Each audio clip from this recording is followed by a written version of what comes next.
That's right. Everybody stretch. Get started. Ready for some Dungeons and Dragons. Welcome back, everybody, to another DMing Hadley game. I'm DMing Hadley. And today we are playing Assault on Ravenloft. And, it's been fun. Oh, we've had so much fun.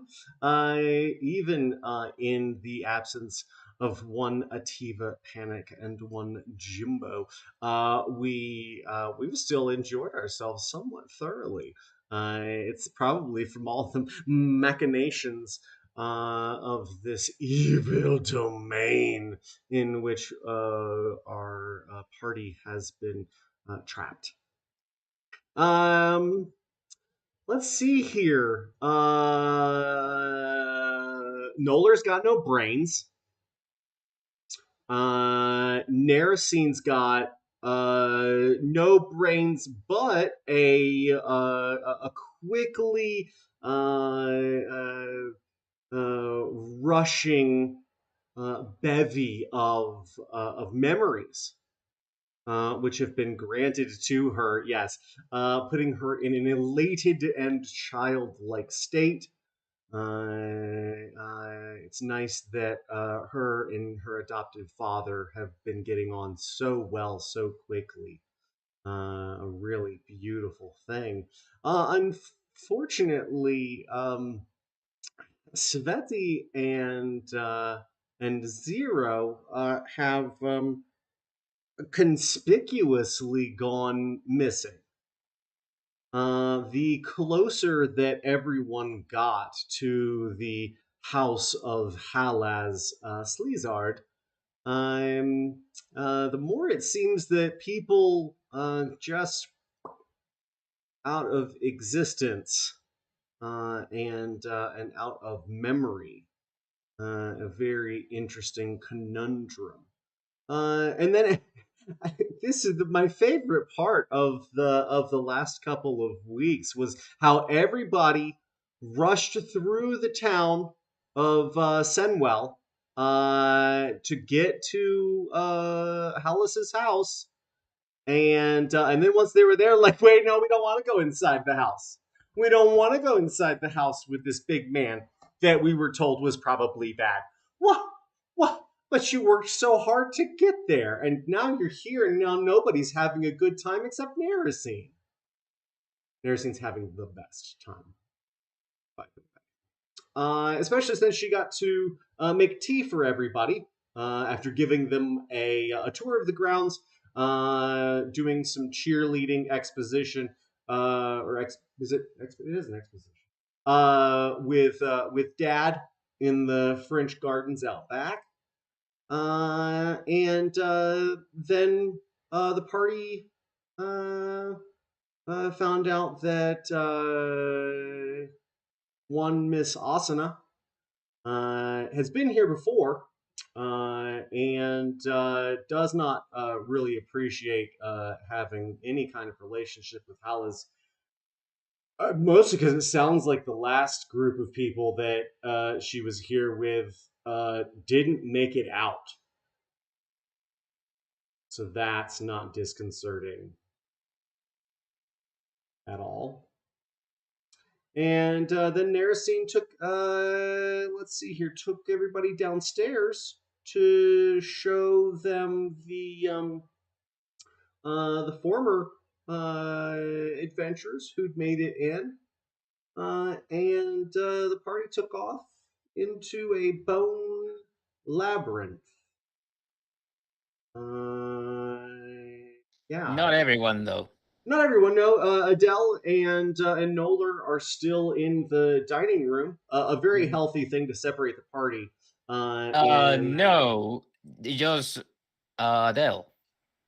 Adele is up there still. Nola was down with my big bone friend. They oh, were about to start playing tag. oh, I like that. Okay, cool. That should be fun with a one intelligence and the one charisma. Cool. Phone tag. Uh, sweet. So, yeah, it's been It's been busy. It's been a busy few weeks. Yeah, it's not really. Um, I'm not gonna make the inappropriate gesture that I was about to. Because it's time for the round robin. That's right, everybody. During the round robin, we like to do four distinct things. First thing we do is introduce ourselves. Second thing we do is share with one another and the wow. Uh, one another in the world, our pronouns. The third thing we do is introduce our characters. And the fourth and final thing is offer a vivid aesthetic description of our characters so that they may live in each and every one of our brain holes. Because I like to vividly hallucinate with my friends on the internet. What is, geez, it's 2 to 3 hours a day, and it's now 7 days a week. It's now 7 days a week. Every single day of the week, I play Dungeons and Dragons. Some people don't get to play once a month. I play every single day of the week. And today is no different. So without further ado, Rob, why don't you take it away and show the folks at home how it's done? No. Xander? No. Ativa? No, Xander's ready. No, Xander's ready. Xander's definitely ready.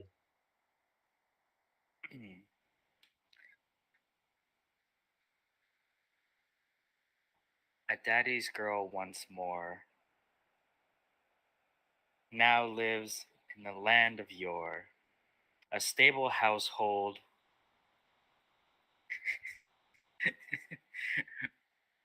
where her face does not fold. She plays tag with friends. Hopefully not until their ends. Narrowing Clover, the tiny, just tiny now, the tiny little girl. Tiny girl with big bone friend. Big old undead bone friend under her control for 24 hours. Yeah. That's all for now. Yeah, that's about it. I just love my dad. You did literally none of the four things that were on that list. Oh, I'm Xander, he, him pronouns. And I'm playing Narrowing Clover. And everything I previously said. Nope, none of that was a vivid aesthetic description. It was a beautiful quasi limerick. Well, I mean, currently, yeah, she's just a 2 foot tall little greenish girl. Yes. So the clothes shrunk down too? Everything. Yeah, so just a tiny girl in like a little priestess's dress with I guess I don't have my blindfold. It's just one eye, one empty socket, and then just a nice little blue eye just staring back at you. And she just wants to smile, play, and hold your hand just so tight. Just so tight. She's not letting go. You're not getting the hand back. Nope. Yeah, that's her. Okay, very good. Thank you, Xander. Very nicely done. You did better that time. Yeah, appreciate it. Rob, how are we feeling? You back in the game? Hit it. Well, hello. I'm Rob. I go by he, him, and I'm playing another Marek. Being human, a sailor, a sorcerer, and a monk, all in one.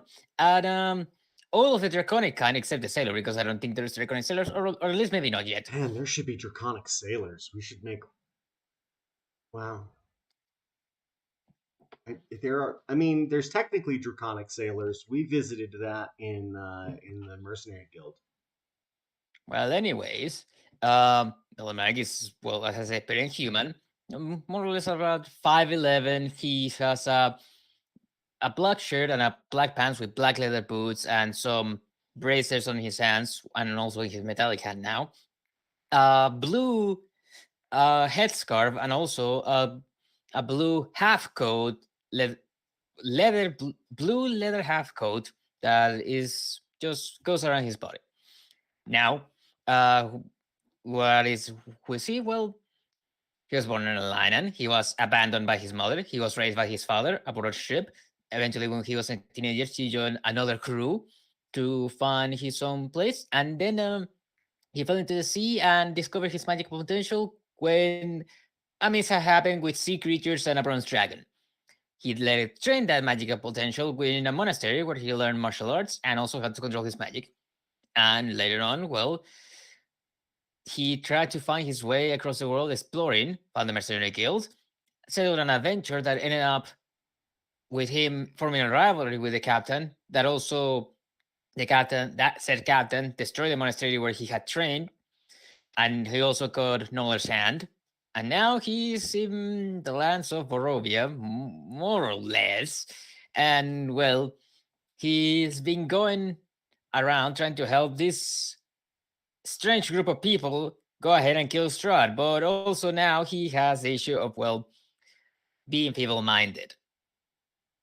He is more dragon than man currently. I do love Technically. that. I do love that. It's so good. I appreciate how you've played that. It's It's good. the only way I will play it because I will not play the id. full. The id is yes, love it. Cool. Thanks, Rob. Ativa Panic. I do love it when your mouth is full. I know. I don't plan for it to be that way, but it just seems to work out every time. You're like Brad Pitt on the set of any of the Ocean's movies where he's just constantly snacking. High metabolism. I eat lots of snacks. I don't really eat that many. I don't really eat that many meals, to be honest. I should probably eat more meals if we're being real. Anyway, moving on from my personal issues. Boy, we really just hit the very like top level surface there, didn't we? We don't just, need like, to bring like we don't need to talk about my eating disorders right now. It's just fine. touched gently on it. Hello, I am Ativa Panic. I use it that's pronouns or really any pronoun. I just exist. I'm here. Today I will be playing Svetlana. It's been a while since I've been at the table. Feels good to be back. Feels good to be a badass Dampier Beach. Yes. Yes. Svetlana is 6'2", but she wears 17-inch tall heels, so she's actually like 7'5" all the time. Even when she's fighting poorly, she's not the best fighter, but she's getting better. She's slowly getting better. I am still so confused from the like recap that I don't even know. Other than that, she has really, really long, flowy black hair. It's raven black, like her soul when she cries, which she actually does more often than she would care to admit. She cries tears of blood. She wears very little clothing, just enough to like cover the important bits. But she also like sometimes turns into this ferocious fucking beast that's just like, it doesn't matter if you hit me, I'm gonna bite you anyway. It's great. Yeah, I think that's it. It's been a while, so here I'll share the art because it's been a while. Yes, so please, thank you. This is Sveti.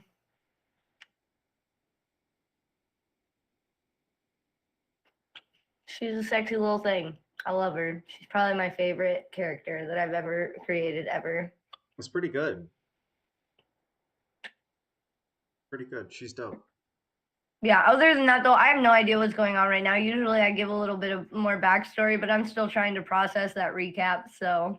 I mean, the last thing that Sveti experienced was leaving the schoolhouse in a very goth version of The Wizard of Oz. As y'all skipped arm in arm down this gravel path towards the city of Senwell. Oh, see, I don't even remember that bit. I remember the creepy kid that was staring at me. Yep. I remember we taking care of school marm lady. Yep. In a way. In a way. all hell breaking loose and then it being like nothing ever happened. Mm-hmm. Yep, I remember that. I don't ever remember leaving the school. All right.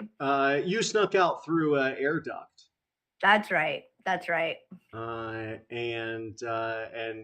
then began to make your way towards this town over hill and dale.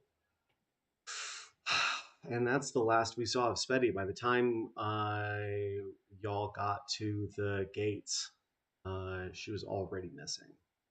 And by the time you got through town, Zero was missing. Weird. Yeah, and once you got through the gates, Nerysine and Nolar's brains were missing. I just want to make it perfectly clear there's nothing going on between Zero and I, okay? But the fact that we disappeared shortly after one another, total and complete coincidence. Lies! Lies and bullshit. No, he's too small for me.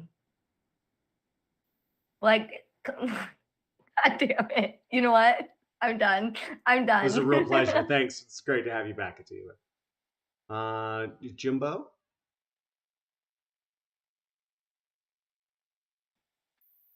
Yes. It's your turn. Oh, okay. Hi, I'm Jimbo. He, him pronouns. Today I will be playing a what is this? A shade of a color of black, I think. It's one of the colors of black, sure. Yeah, that's all I got.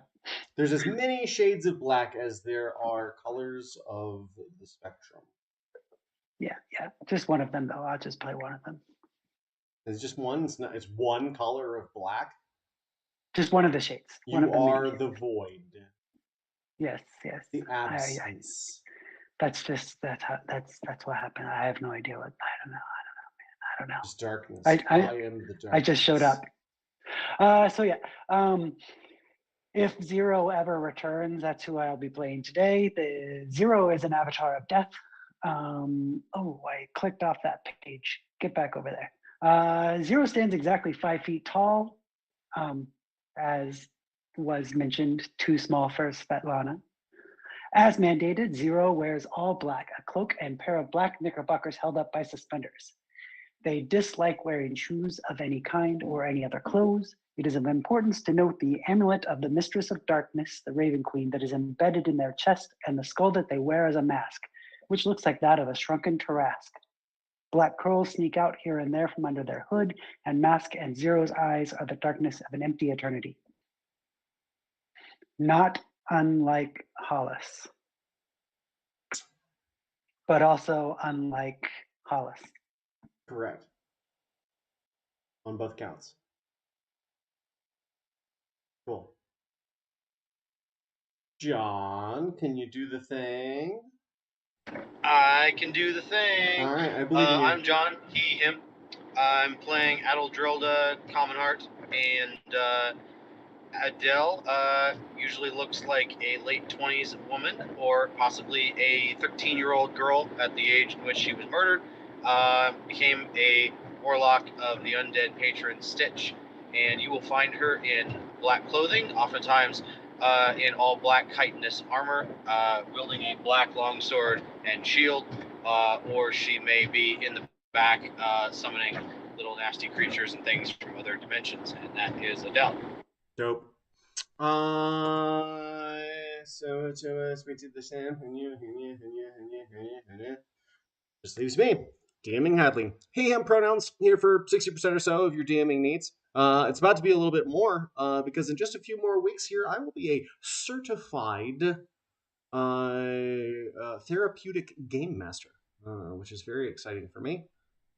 Because I will be in a position to offer more compassion. Not like this game. This game is the exact opposite of that.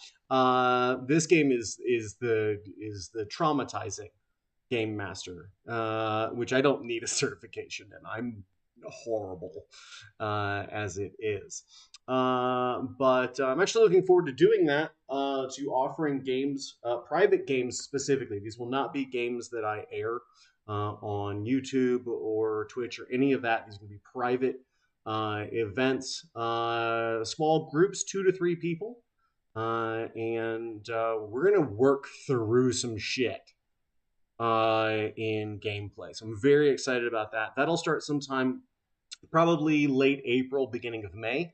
And if I'm really lucky, I'll be able to partner with some actual therapists, and we can work in tandem to help people process difficult things like trauma and issues about social engagement and decision making. So I am just over the moon at the possibilities that will bring. So stick around. You won't see any of that, but you will have opportunities to potentially play in games like that we posted on Start Playing, and probably a couple of other sites. And then we'll be off to the races. Speaking of being off to the races, can I just go ahead and get everybody to roll me initiative, and Adele, I'll just roll on D&D Beyond for you if that's okay with you. Yeah, that's fine. Thanks. I actually didn't have D&D Beyond open, so that helps. Thank you. Very good. All right. Who's gonna? Oh, I forgot to do the thing real quick before that happens. The Assault on Ravenloft.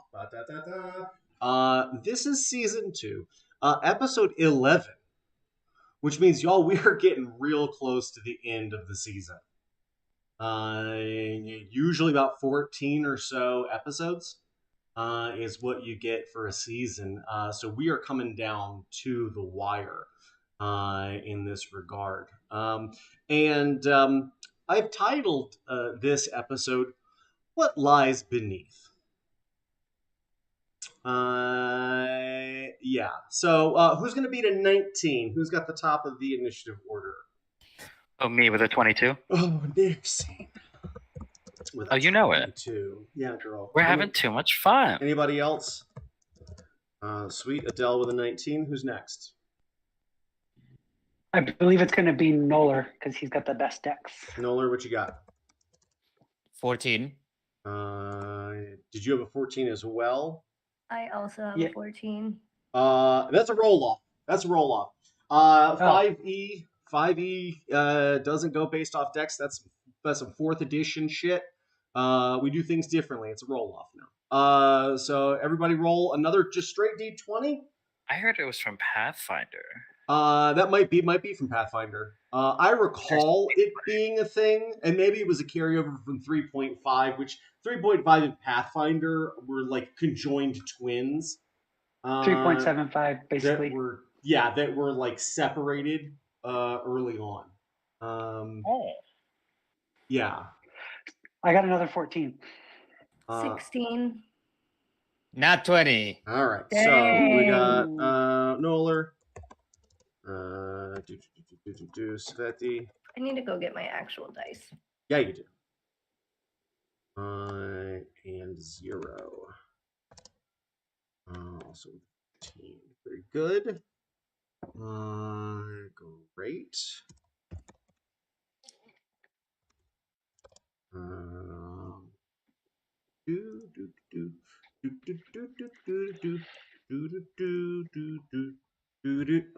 Pass it on. All right. Nobody here is old enough to remember that song. Jimbo might be, but it's about exposure. I like the tam. I like that. Yeah, it's a very appropriate look, especially with the mustache. Love it. Thank you.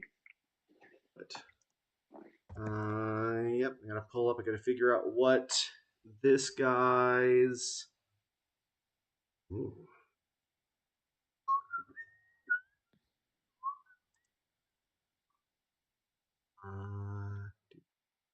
Ooh. Cool. Cool. Cool.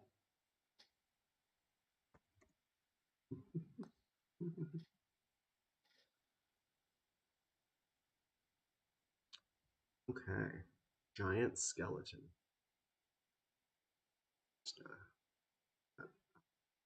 Oh god. Oh god. Got it right here as well. You got it? Great. Yeah. Perfect. I bookmarked it when you sent it to me last time. I love that. Great. Should be a lot of fun. I like how many attacks he has. Yeah.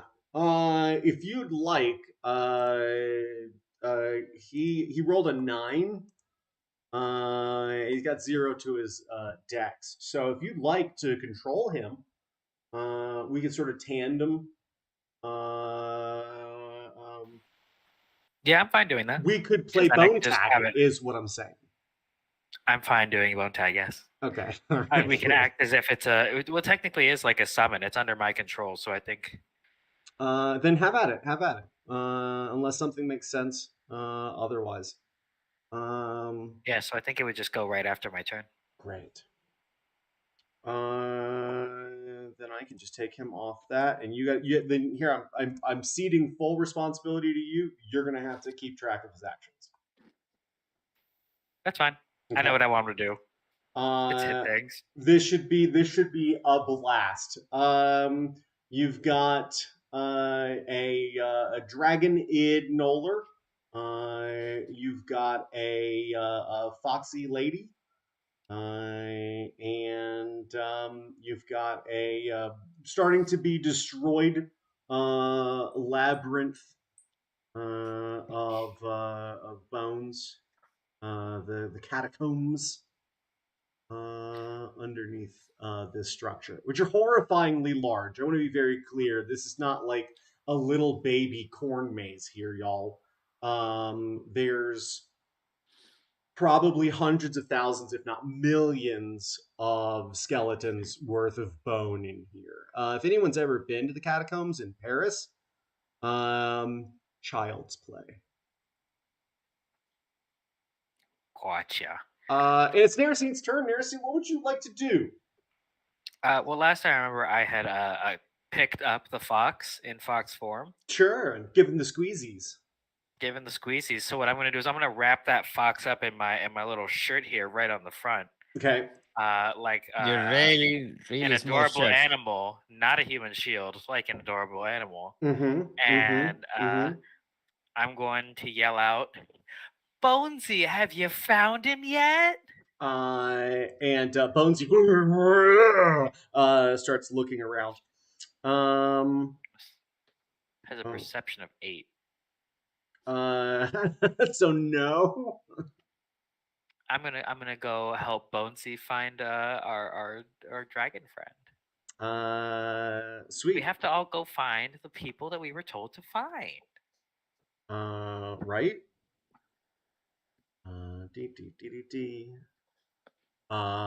Sweet. I have a passive of 18 now because somebody took my eye.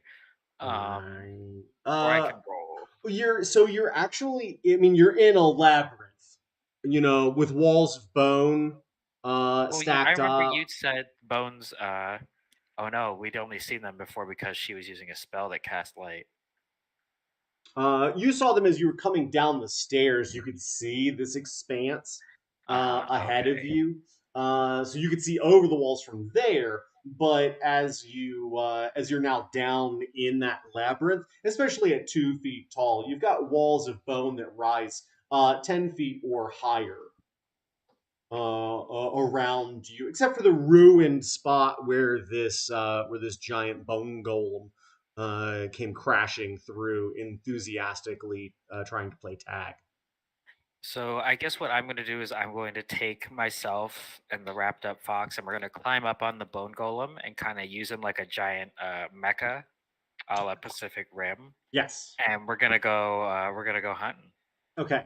I mean, playing hide and seek. Sweet. I like that very much. As you jump up onto the shoulder and begin to steer your bone mech, Adele. Yeah. What's up? Hey, you're still at tea time with Hollis. He asked you to pass the finger sandwiches. They're little cucumber sandwiches with a salmon cream cheese and chive spread. Yeah. That sounds pretty fucking amazing compared to the chicken sandwich from Wendy's I just had. Yeah, nope, not even fucking remotely close. Not even in the same fucking ballpark at all. Jimbo's face. Yeah. Yeah, and he seems very hospitable. Almost disturbingly so. He You see him take one of the small little finger sandwiches and sort of up under the long deer-esque skull. You see him pop it in. You see the skull sort of up and down a little bit, and then he says, "Dal, I understand that you are somewhat undead." And his skull head tilts. And um, uh, would you like to share anything about that? So he finished off last time by asking me, I think he said something like, "What would you think of having your own domain?" Is that what he said? Yeah, he sure did. And I'm gonna assume she just kind of demurred the question. And so, do I think that he already knows what I am? Do I think he already understands what I am? He definitely exemplifies a level of knowledge that has not otherwise been shared with him immediately. To figure out maybe how he knows that, you'd have to roll an insight check, which I can do for you. Yeah, let's do that. Okay. Let's see. For insight, you're looking at a 14. Okay. It doesn't give you a whole lot to play around with.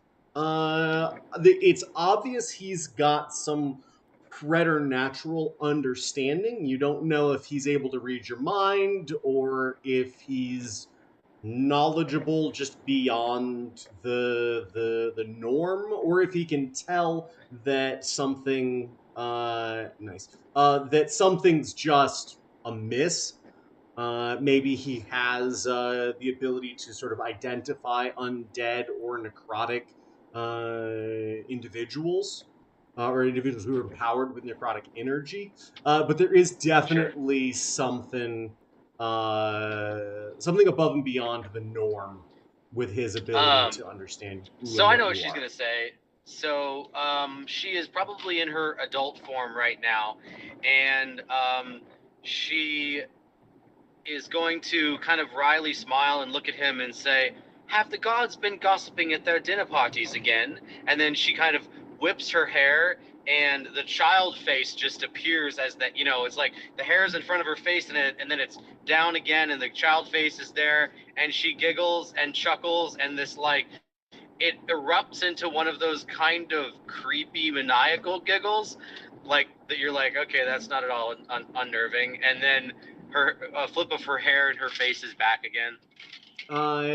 He sips underneath his mask the tea in front of him, and then he sets it back down, and he dips a very human-looking finger, if it weren't for sort of the tapered nail at the end, giving a faint, unnerving sense. He dips his finger, swirls it in the cup, and then you start to see steam and vapor emitting from it. And he takes another sip, and that's much better. And he sets it back down, and he looks at you, and he says, "The gods have no place here, fortunately." But I do understand. Stitch is interested in a foothold here. And if this skull face could grin, it would.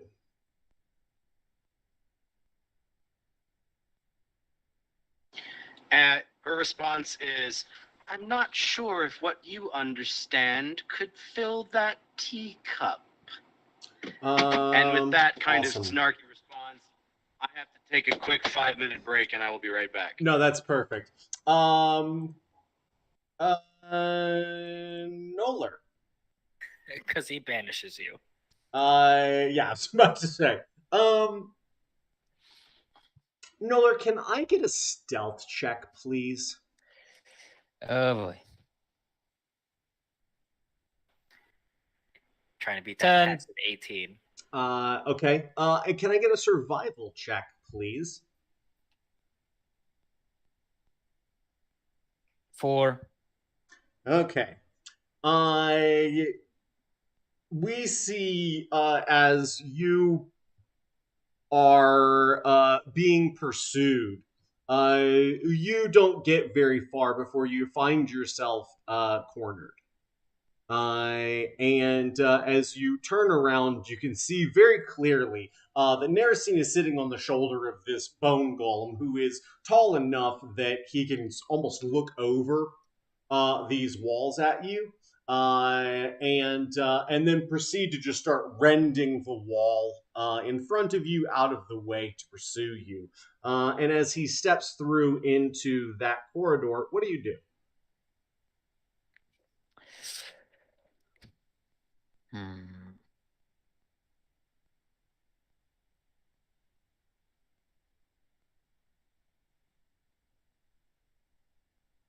Well, I guess the first response is gonna be to very simply just attack first, ask questions later. Now that he's cornered, he's not gonna take it kindly to this golem just approaching, especially not with the way nursing has been acting. I'm just up on his shoulders, swinging my legs, going, "Hi, buddy. Yeah. We found you."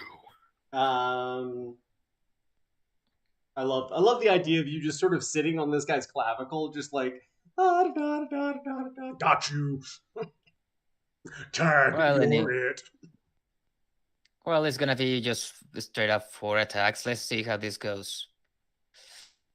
I assume 28 is going to hit. 28 again. Nice. Oh yeah, AC 17. And then in that case, 18 is also gonna do it. Nice. And what is that one? Oh, that last one doesn't hit. But anyways, just let me know how much. 13 plus 8 plus 11. 22, 32. Oh, never mind. Forget that last one. It's gonna be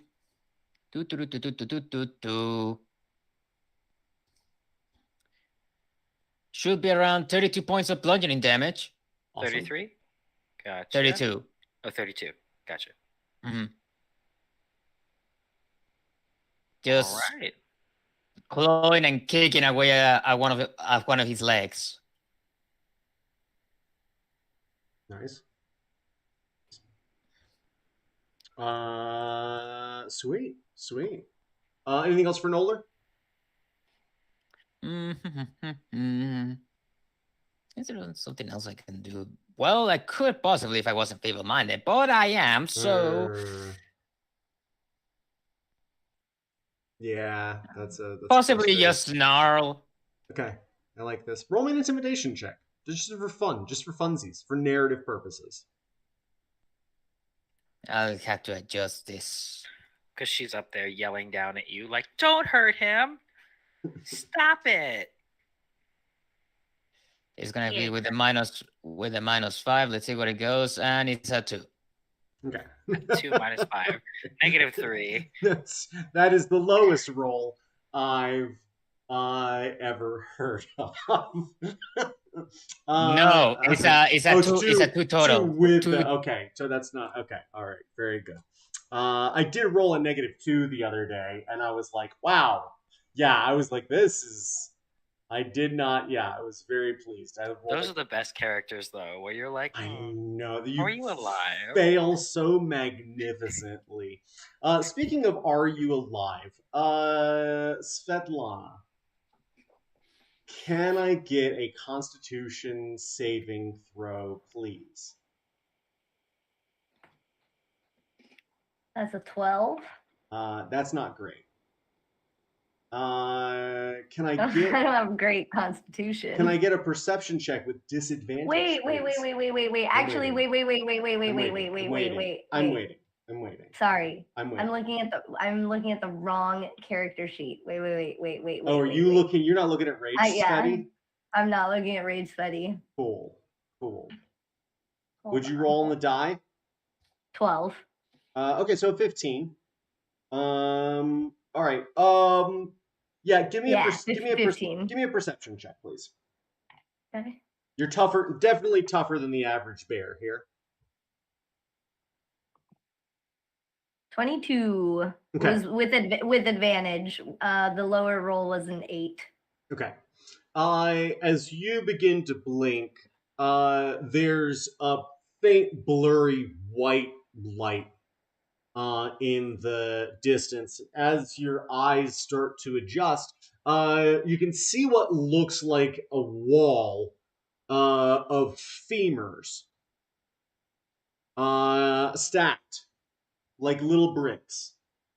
And you can see skulls across the top of it, and you can see little grabby hands about 3.5, 4 feet off the ground, about a third of the way up this wall. And as you look, it looks kind of weird.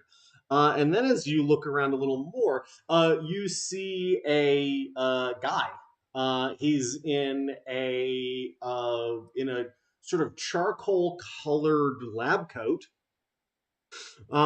heathered gray, and he's got some big, thick glasses, which sort of distort his eyes a little bit. And he looks up at you, and he picks his nose a little bit, and he goes, "Ow!" And he blows a snot rocket out onto the ground. And he says, "Oh, you're up." And he says, "That's impressive." And as you realize that you are strapped to another table, God damn it! You look around and you feel your arms are manacled down. Your legs, as you look down, you can only look down so far because your head is also restrained, and you realize that your circlet is gone. I'm going to compose myself and shoot him a glance and be like, "I'm an impressive woman." I'll say. He looks up, giggling. Could you perhaps explain to me why the fuck I'm strapped to this table right now? Probably mostly because of that attitude. I'm gonna just like gnash my fangs at him. Yeah, see right there. I will totally roll intimidation for this too. Oh, you're also missing your platform heels. Those aren't on you. God damn it! They're barefoot, no circlet. Yeah, he likes to take things. Fuck. That's a 1. That is a 1. That is a net 1. Yeah, as you gnash plus 1, so that's a 2. As you gnash your teeth, he pulls out a very large magnifying glass, which even further distorts his twisted face. And he looks up and he goes, "Very impressive work. I really love what they've done with you." And he starts poking at spots on your body, which are very uncomfortable. Not okay. Hold on. I have not given consent for any of these touchings right now. Let's not worry about that. He starts palpating at your rib cage and underneath. Okay, can I try and break out of these restraints at all? Sure. Roll me a strength check with disadvantage. Oh, I'm not that strong, actually.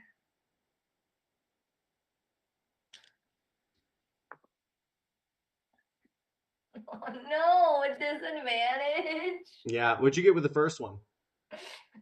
So the high one is a 19 plus Great. 1, so dirty 20. Fantastic. The low one is a 8 plus 1, 9. Sweet. Can I get a Constitution saving throw, please? No, Oh, pretty please? with disadvantage. No, just a regular Constitution saving throw. Fuck! 6. I'm rolling really bad today. Sweet. You're gonna take 16 points of lightning damage as you begin to pull at these manacles. They pull tight, and as soon as they do, you feel start to course through your body, and very quickly those seized up muscles cause you to be thrown backwards. You just don't have any leverage. Your head's restrained, your arms are restrained, your body's restrained, your ankles are restrained. Where are my shoes? He goes, they're around here somewhere. You've taken away all of my dignity. You've strapped me to this table. And now you are electrocuting me like I'm not even a living being. Don't. Yeah, he's not even, he's looking now at he's you need to put my shoes back on right now. Put my shoes back on. He turns around and starts to walk away. And as he does, you can see where your shoes are. Are they on him? Yeah, he's wearing them. God damn it. Which also starts to. Those are not your nice. shoes.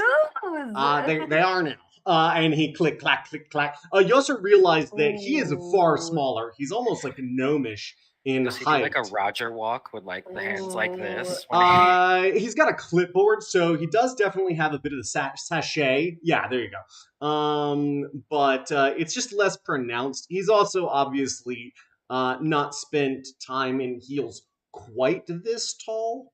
So it's not that it's not that it's unwieldy as much as it is just very thoughtful about every step he's taking in them. And he turns around and looks at you, Svetlana, and he says, I really appreciate your frustration. It's understandable. Everybody's this way at first, but and he turns around and you sort of see the light reflect on his glasses, giving him this whited out eye look. Everyone breaks eventually, he says. Does he do the anime push with 2 fingers on his brim? No, he does the this one on the frame. So here's the thing. Where my character sheet left off, I have already like transformed once. I'm gonna assume that in the time from then to now, have I like rested enough to get that height? No, okay. So anyway, apart from that though, I would actually like to start raging, and trigger that wild surge. Great. Roll me a d20. Go ahead and roll your own thing, and I'll check. Give me a d20, whatever your thing is, and then I'll roll the d100. Right.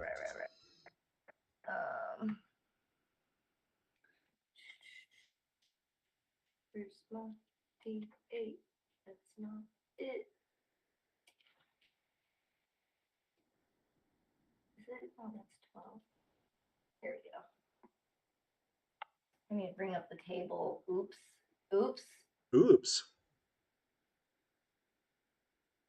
Hold on.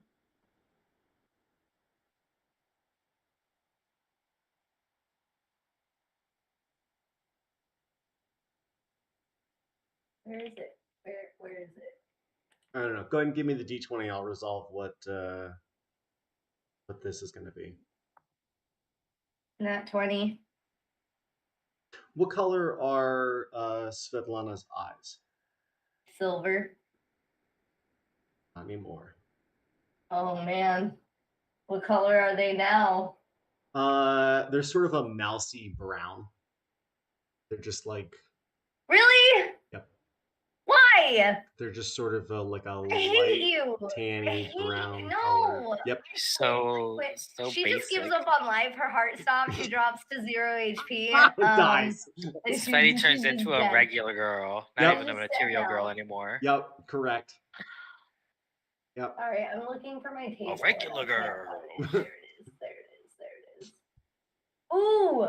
Ooh. What you got?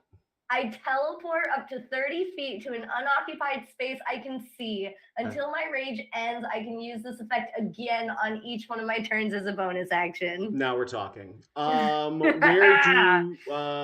Where do you go? I would like to go up right behind this fella, and I would like to then grab him with my predatory strike and grab him, do damage, but also try to grapple him. You can get behind him, and then it's going to be Zero's turn. Okay. Well, then I'm behind him. Yeah, as you behind him, you can see him making notes on this clipboard, and he goes, "Now fuck." And you just see him turn and look up at you, and you can see your reflection in his glasses, and then you realize that your eyes have gone from silver to like a thin brown. Yeah, I'm just like going to literally reach for his throat at that point. At that point, like he is going to see the rage in my like, even though they're brown, the rest of them gonna turn like blood red and all the veins in my face popping out.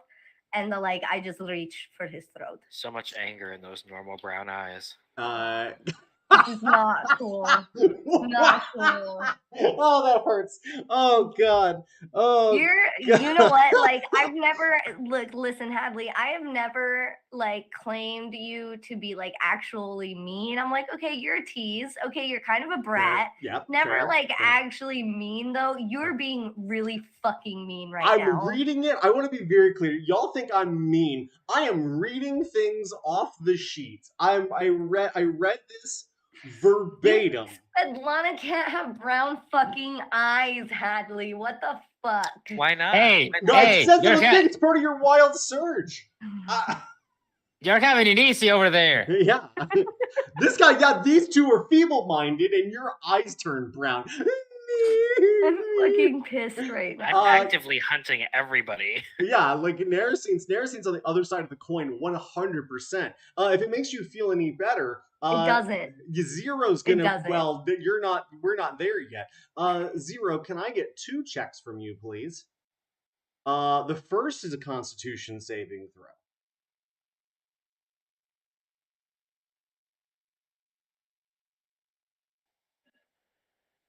Wow. Constitution saving throw.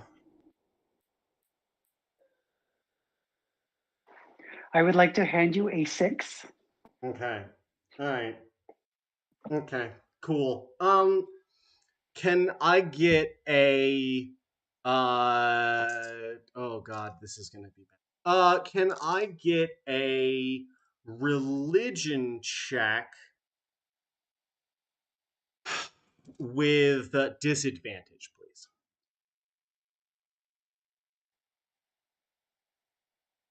$11. The high die was a 12. Wow. Okay. Or the high roll was a 12, low roll was 11. Okay. You're gonna take 22 points of piercing damage. You're immune to necrotic? Yes. Oof. Zero. You feel 5 very pointy, sharp, jabby things pushing into your chest as you regain consciousness. It is exceptionally painful. Mm-hmm. And then you begin to hear sort of a creaking sound as the raven emblem in your chest is beginning to be extracted violently, along with some flesh and bone. You hear a couple of ribs crack as it's being rended downward. And as you sort of regain consciousness in this pain, you then feel another hand grab your face and push it hard against a table, and then continue wrenching downward. And 21's gonna hit your AC, right? Yes. Okay. That is 18. Adele's back. Sorry for the delay. Thank you. You're going to take another 26 points of damage as you feel pretty much the center part of your rib cage being cracked apart, and you begin to feel your connection to the Raven Queen slipping away as this emblem is being rended from your chest violently. What do you do? First action would be to go incorporeal to see if that releases me.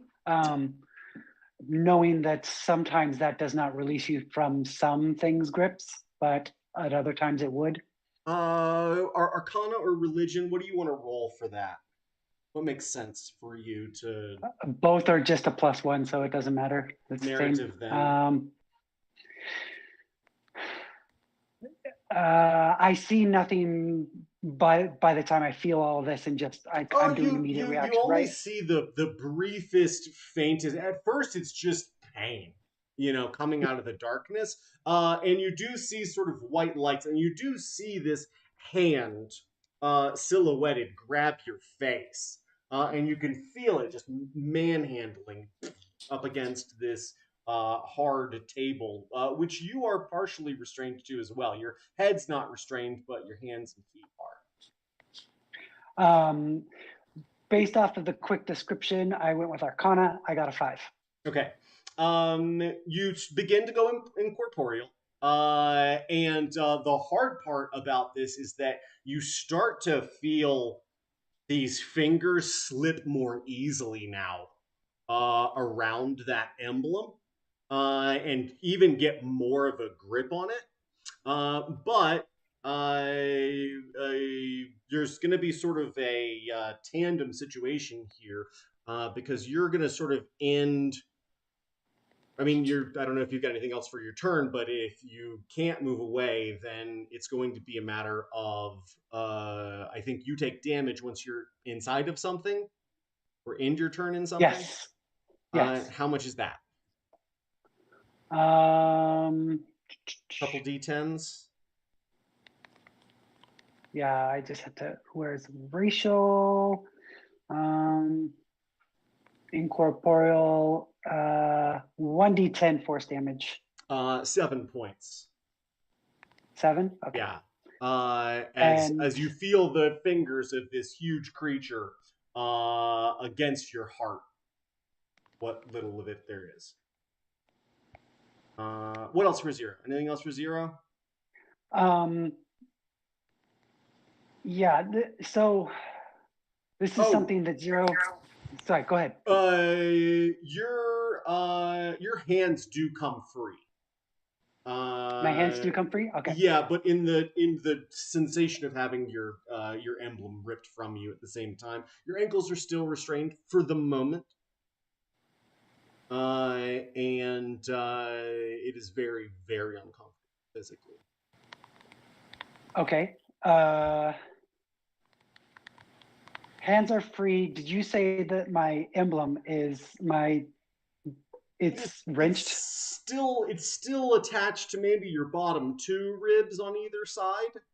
Okay. But the where the emblem comes up into those wings, that section of flesh and the ribs beneath it, you feel your sternum being tilted this way, out away from you.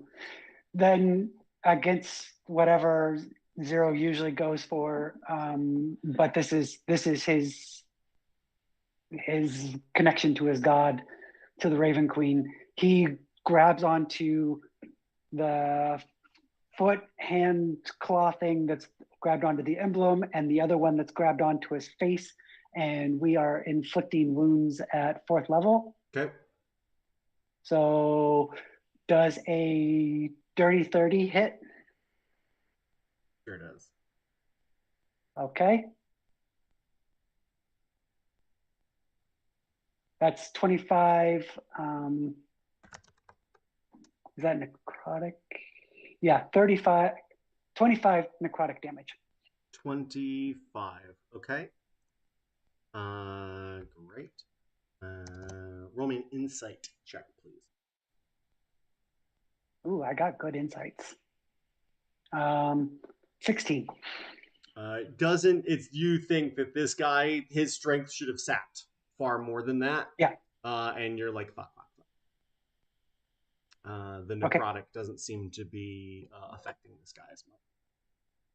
Not as potent. Right. Got it.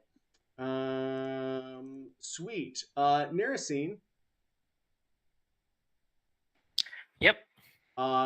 You see a foxtail swipe twice across your face. And as you look down, Asana is no longer tucked into your robes. Trixie Fox. And it is your turn. What would you like to do? Is a perception check going to take action? What is that going to take action economy wise? Just roll it. All right, great. Or what are you looking for? Let's start with what are you looking for? I guess Pat, I would try to look for the fox initially off the bat, but I do have like a predetermined turns kind of in my mind for her. What's your passive perception? 18. I'll just give you this. As you look around, you don't see the fox. I'm like, shit. Or well, I guess it'd be Poopy. We'll have to take care of you and go get the fox. And what I'd like to do is, so like things like my lay on hands. Can I use those? So no spells. His lay on hands is just a pool of healing power. Right. You have a heal of. Yeah, cool. So I'm gonna heal the bone guy, for all the damage he took. Okay, great. So let's just. What did he take? 32 points of damage. Gotcha. So he's back up at full. Let me just take 32 away from this. And just double checking, lay on hands. You allow healing for undead and constructs, right? Hadley? Yes, I believe. Okay. I believe that it is an influence of the spirit as much as the body. And I don't know why anybody thought that a construct couldn't be healed. It doesn't make much. They have spells like mending. Mending is usually. Mending's good, I guess. I mean, but mending's a cantrip, isn't it? Yeah. I mean, so that seems easier than healing. So. Yeah. I could just get. Because you don't lose anything with mending. I could have cantrip mastery and just heal myself as a bonus action every single turn. That doesn't. Revivify is a cantrip, if I'm not mistaken. Is that true? What is? Revivify? Revive. No, it's a 3rd level spell. Yeah, I was about to say that's not. What is a cantrip then? Cantrip is just the free ones that you can shoot off. No. There was a spare the dying. Spare the dying. Oh yeah. Okay. Yeah. That's a good one. Okay. So I do that, and then I'm gonna say to the bone guy, tag him back. The bone guy can't make any noises except for the clattering of bones. It just clatters back in like a marimba beat. Have you seen where the dog is all bite and no bark? He just clack clack clack clack clack clack clack clack clack. Just like, yeah, that's great. Yeah, totally understand you. We're on the same page. Sweet. You want to play tag? Yeah, and he's just gonna go right after me, and he's gonna He's gonna make some swipes with a scimitar. Cool. It looks like a scimitar made from the bone of like a blue whale, like a blue whale's rib. All right. Do I have anything that's equal to? He has a +8. Do I have anything? No, I'll just roll a 20. Do you want to cast guidance or bless on him before he? Oh yeah, I have bonus action. Thank you so much. Yeah, I'm looking no, out I for can't. you. It's a spell. It's a spell. I can't. Oh, that's right. Sorry, Yeah. sorry. Didn't mean to get you excited. For a second, Arnold was like, "Come on, man."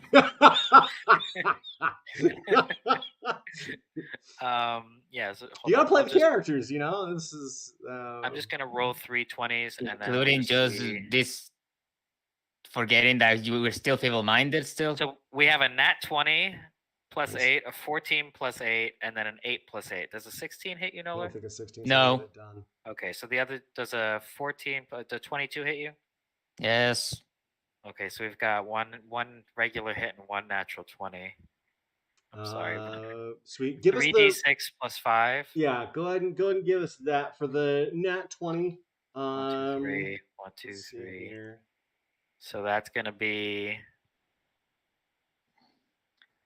25 for the natural 20, and then. Is that true? Yeah. And then.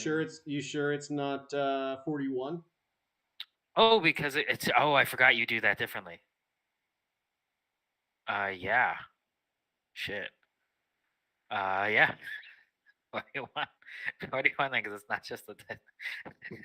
I forgot you changed your crit rules recently. Yeah. I'm sorry. Yeah, it's okay. Okay, so how is the crit rule supposed to work? You're gonna double your damage dice, max them out. Okay, so what is like it would be 66, but it would just be 6 for each of them. So 6, 6, 6, 6, 6. So 36 plus 5 for the strength to the hit. 41. And what was the other hit? 15. Okay. So a total of 56. Okay. Magical. Can I get a dexterity saving throw from Noller as this giant skeleton essentially tees up like he's at Pinehurst and just thwam!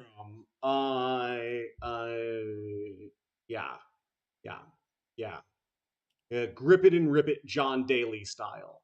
In case anyone's old enough. I'm gonna use the inspiration for this one. Fuck was. And it's shittier. Great. There goes an inspiration. It's okay. 10. 10. Okay, cool.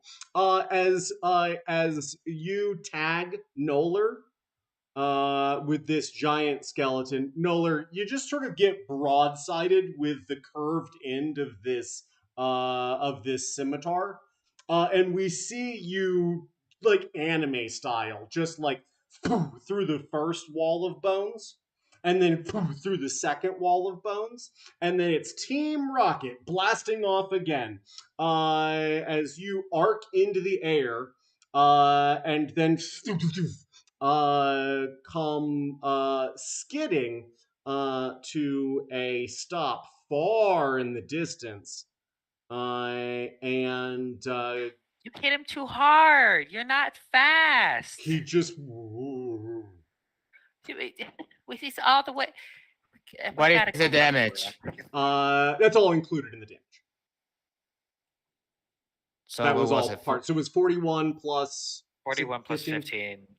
So 56 damage total. There you go. Mm-hmm. Yeah, you really sent him flying. I like to have stuff in the back pocket. I save a lot of my heavy hitting stuff, even that aren't my spells. You know, the eye still has a whole bunch of hella stuff that it's just I have a lot of back pocket stuff. I'm sorry. Sweet. Are you gonna pursue Noller's? Yeah, I'm gonna be like, all right, let's head off in this direction.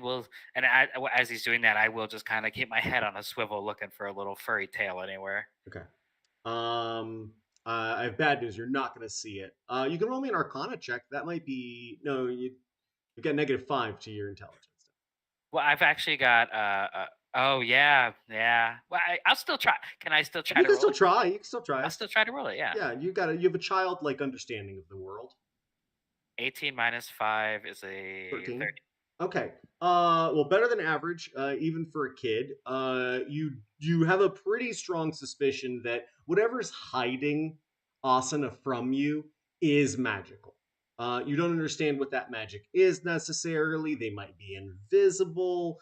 They might be all sorts of things. You're not quite sure, but you're pretty sure the only way that from up here she could hide from you is through magic. She gets very worried because she doesn't want to let down Dad, Oh no. and she doesn't want to lose his good graces or have him be disappointed in her Oh no, because that's Dad. no, you don't want So that. I have to really get this one. Yep. Cool. Adele. Adele. Yeah. As you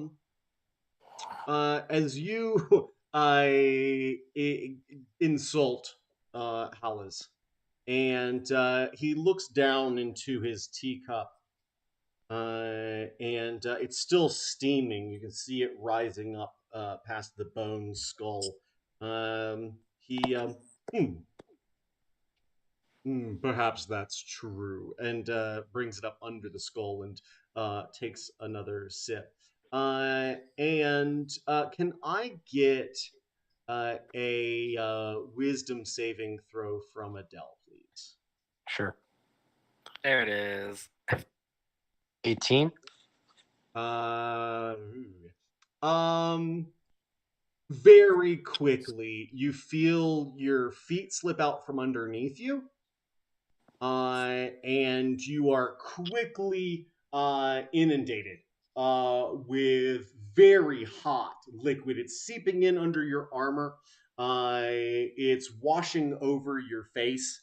It is terribly uncomfortable. You're going to take 13 points of damage.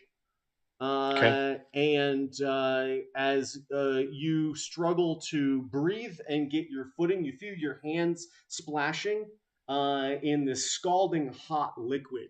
And as you look up, can I get a perception check, please? Sure.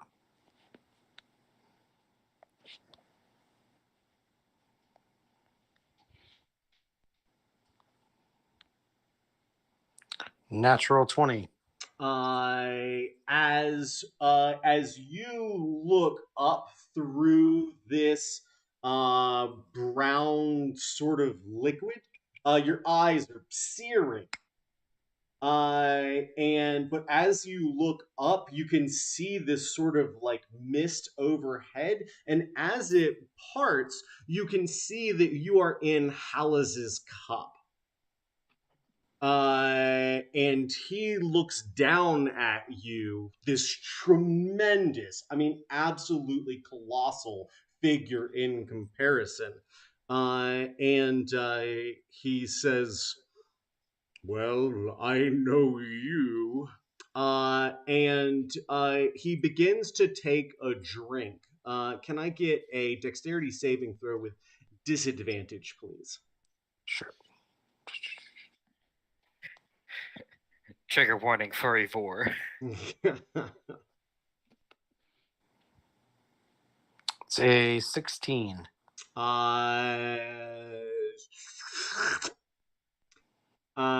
Yeah, it's a terrifying experience as you slide in this cup, unable to grab the smooth porcelain on the inside, and you're brought up into darkness for just a moment. Yeah. Can I act from within here? This is technically still his turn.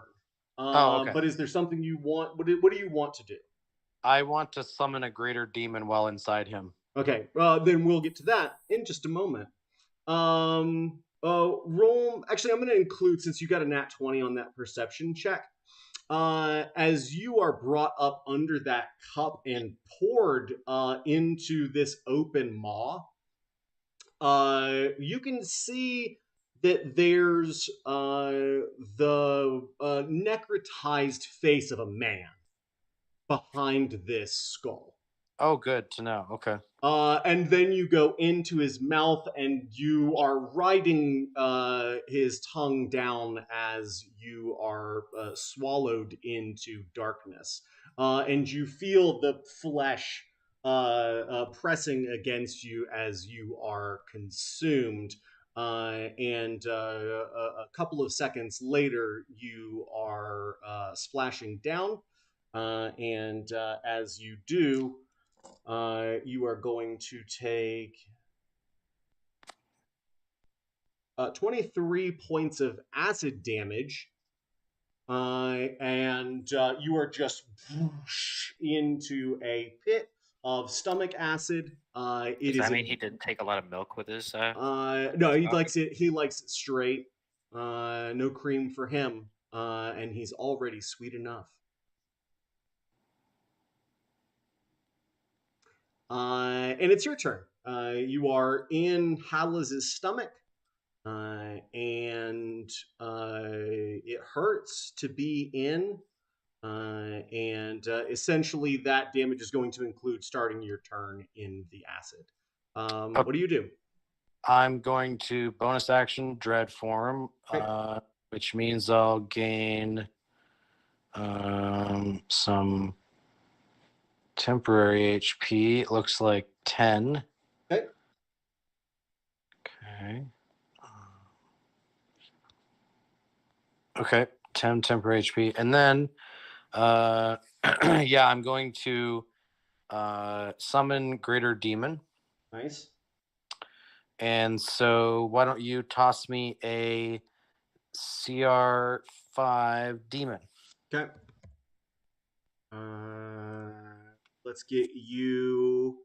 You know, I like Tanaruk a lot. Do you want to stick with Tanaruk or you want to go with the Baragura? Tanaruk is good. I know what he can do. Okay, then let's stick with Tanaruk. I think he's a good, consistent character at this point. Okay. Sweet. As you summon Tanaruk, what do they do? Oh, So yeah, go ahead. what happens when you summon Tanaruk inside of this guy? Yeah, I was gonna say he's also gonna take acid damage as well. That's gonna be 12, 22 points of acid damage for him. As soon as he's summoned, splashes down beside you. Okay. It starts to flail a little bit, like what the fuck? What's his HP? He's got a chunk of it. 95 hit points. And he took how much acid? 22. Okay. I can keep track of that if you need me to.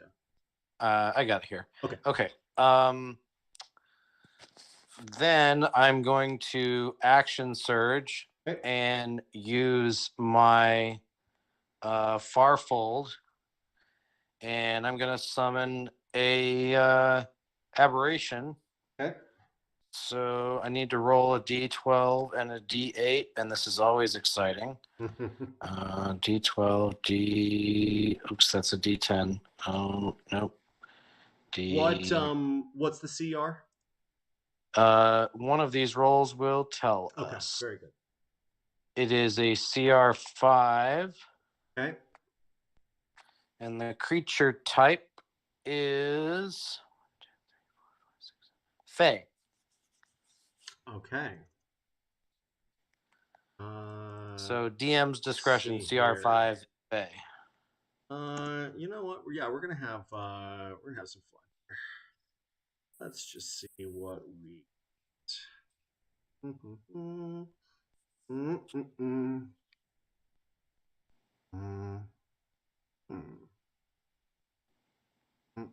You summoned the Queen of Fairies, and she's fucking pissed. Yeah, you've got like a Drow commander or a Drow elite warrior. You've got an Earth elemental. Drow commander sounds fun. That's yeah, that poor son of a bitch isn't gonna know. You can summon an enchanter wizard, or a fire elemental. What the hell is a Flux Blast Seeker? Blast Seeker. Do you want a Flux Blast Seeker? I'm looking at it now. 55 HP. There's a Flux Galvanic bending. Blast Seeker as well. You got a lot of options to play around with here. Do you want a giant shark? Do you want a giant shark? Only if it can fly. You can get a gnome Ceramorph. This is a small aberrant creature. Let's do the Flux Blast Seeker. Okay, have some fun with that for me, if you would, please. Yeah, absolutely. Let me look at what the fuck they look like. They look like a man. In this case, it looks like a quite charming man. Little Doctor Strange aesthetic going on. They kind of look like what's that? There's a D&D class. They're blue people. The Vidalcan. Vidalcan. Vidalcan. Yeah. They look like Vidalcan. It says technically it can be any race. So I don't know. I'm not in charge of that. I'm not in charge of most things, to be honest with you. Let's say it's Vidalcan because they have 20 intelligence. So. Hot. All right. Let's rock it. Let's rock it all the way out. Can it also be Big Titty Goth GF? Absolutely not. It's not your summon. If it was your summon, it could be a Big Titty Goth GF. But in this case, unfortunately, it's not. Okay, what do they? They're going to take 22 points as well as they are summoned immediately above the acid of the stomach and then plunge into it. Right alongside you and the flailing Tanaruk. Yeah, so Tanaruk will use both his attacks.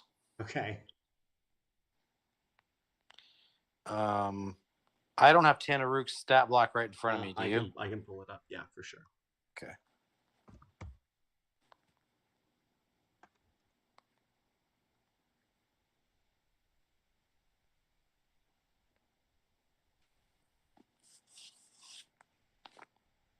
Tanaruk, got him.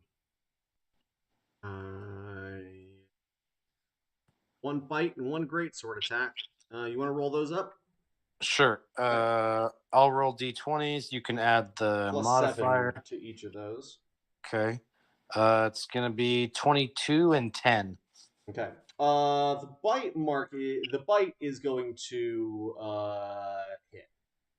What's the damage? It's going to be 11 piercing damage as he bites into the flesh of this acid stomach wall. And yeah, it's not great. It's not great. And he's going to take 3 more points of acid damage from that as well. And what's your sweet Flux Blast Seeker going to do as they flail around in the acid as well? He is going to use his Flux Bending Overcast ability. Okay. So he's going to roll a d6, which is going to determine something funky that happens. Yeah. Okay. And given that he doesn't know where the fuck he is or how the fuck he got here, that kind of makes sense, right? Right. He rolled a 3, which on 1 to 3, the Blast Seeker teleports, swapping places with a creature it can see within 30 feet of it. Okay. Can I swap places with Hallis? This is going to be very, very interesting because that was the first thing that came to mind as you do that. And the answer is yes. And at the same time, no.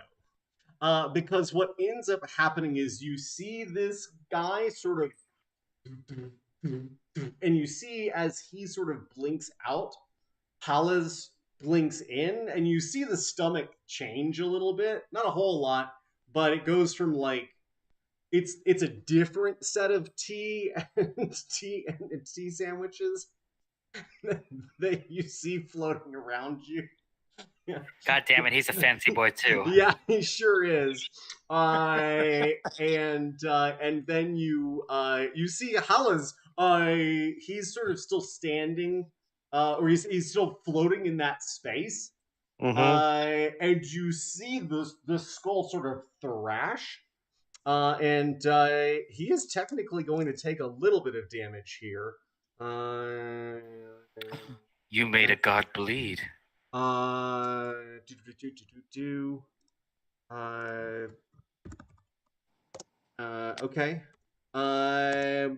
But you don't know that. As a player, you know. As a character, you don't. And then you see Halas disappear. And this guy popped back up, and he looks pretty distraught. Anything else for Adele? That's it. Cool. Noller, can I get a Constitution saving throw, please? Just want to see how you're feeling. It's a narrative check-in. You did just get blasted through 4 different walls of bone and slid across a marble floor. Quick question. Do I get to repeat my save at the end of my turn? Oh, yes. Wisdom saving throw, please. Sorry, Noller. Now 1. Cool.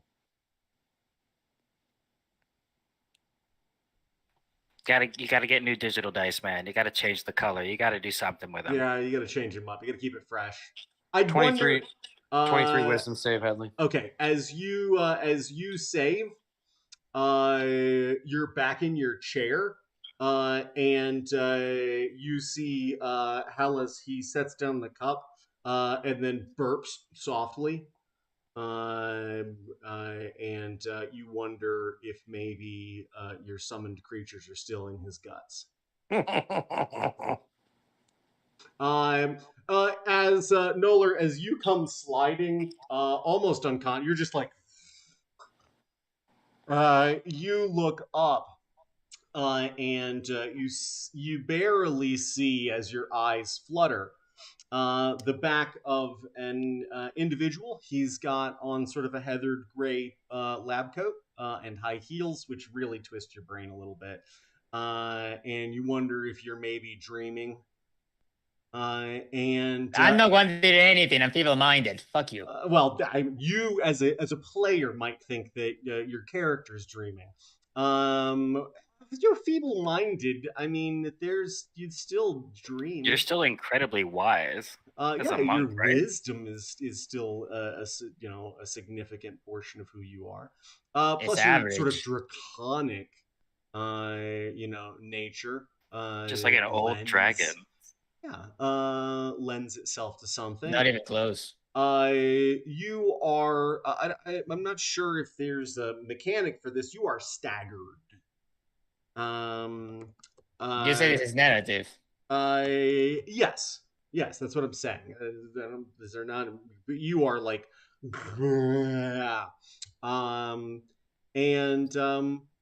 as you're prone currently, what do you want to do? Well, it's gonna be good to just very quickly stand up and to see what's happening. Okay, what do I see around me? You see this guy.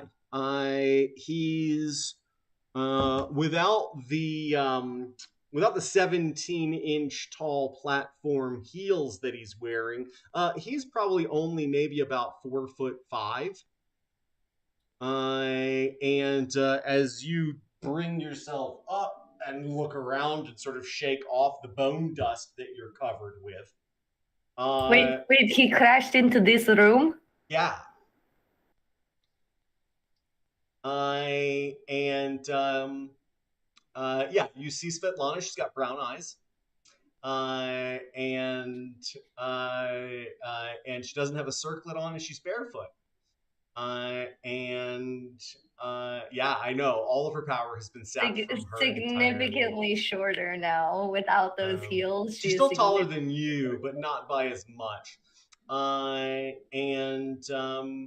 You also see you hear the cracking of something back and to the left as you look, and you see this tremendous necrotized creature. It looks like the bone golem.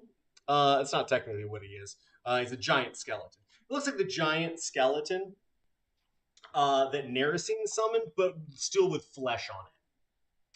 And it looks like it's trying to pull Zero's chest piece out, and is succeeding so far. So far, he's doing a very good job of succeeding at that process. Yeah, there's just sort of bones scattered everywhere where you broke through the wall, femurs galore. So does he see me about to like reaching for this guy's throat? Yeah, just about. Okay. What would you like to do? I still recognize Zero as a friend, so this thing just hurting Zero's. I'm just gonna rush in and just attack a girl. Just knee the back of his leg and just then kick away at his back, and then I'll put that on the descriptions later if I actually hit. Yeah, take some shots and let's see what you can do.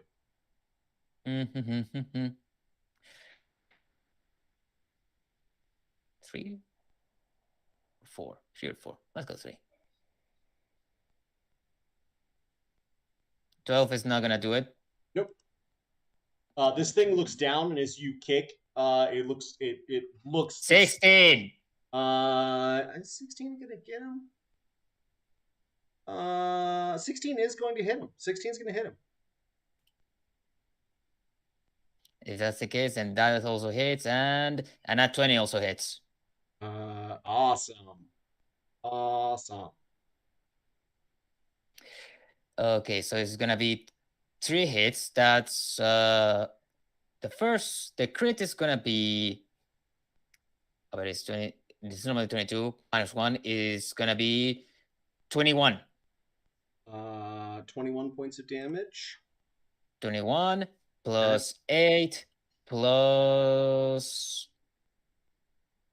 Okay, 29. Plus 12. And that's the whole thing of action and bonus action. Nice. If it helps, this is a feature. Those punches and kicks are just like the first one missed because I tried to do a sweep kick, and then the second one is just I need to the stomach, a punch to the liver, and then just a spinning roundhouse kick to the face. Yeah, you sort of like you don't hurt him when you sweep, but it does sort of bend his knee enough that you can come up and pop, pop, go back and forth.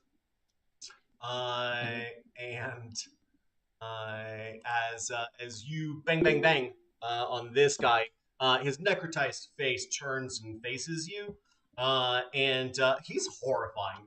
He's not quite as large as the giant skeleton here, but there's a more sort of like horrifying look at his stretched gray, flaking, leathery skin, and the small patches of exposed muscle and sinew, also deeply disturbing.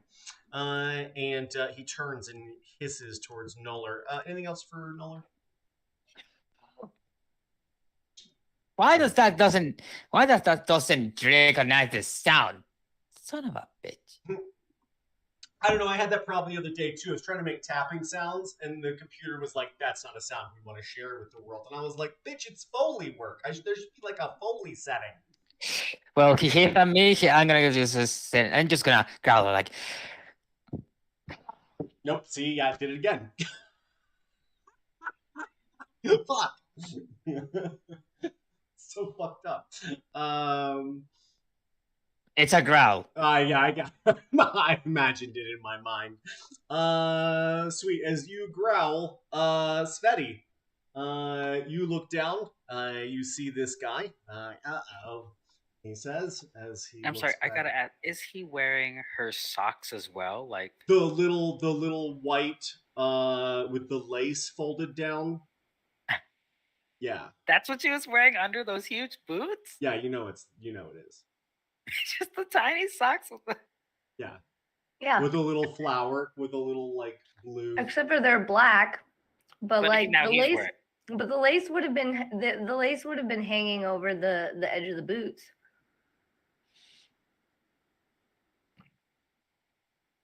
You know? Wait, You are they know? thigh highs or are they fucking ankle socks? No, they're like like mid calf. Yeah, they're like mid calf. Okay. Sorry, I thought for a second there he was saying you were wearing like the ankle high ones underneath these huge boots, and I was like, what? So I'm about to reach for his throat, right? That's what they say. And then Noller crashes in. Yeah, and then immediately rushes over to start helping Zero, which you couldn't really see from where you were because there's a whole wing of lab stuff off to your right. I still want to continue to try and grab his throat. Okay. And I'm just going to play it as like this is all happening at the same time, like reach for throat as grab throat, crash, boom, and I'm just grabbing him like, what the actual fuck? Sure. We all have the same initiative, so it might as well be this way. Right, exactly.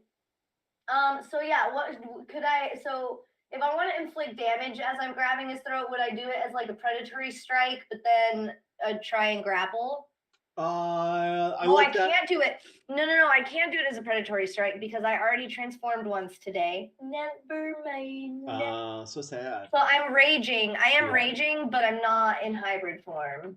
So give me one little second here. Sure. I really don't like that you have to open up the character mancer to switch out of hybrid form. It's kind of annoying and tedious. I don't think it should be that way. It shouldn't, but that is how it is, unfortunately. That's lame. Indeed. Oh no, I am in normal form. Oh, okay, cool. I am in normal form. Never mind. That was all for naught. All right, do you feel better now? Yeah, I mean, no, it would be better if I was in hybrid form. But, so yeah, well, in that case, if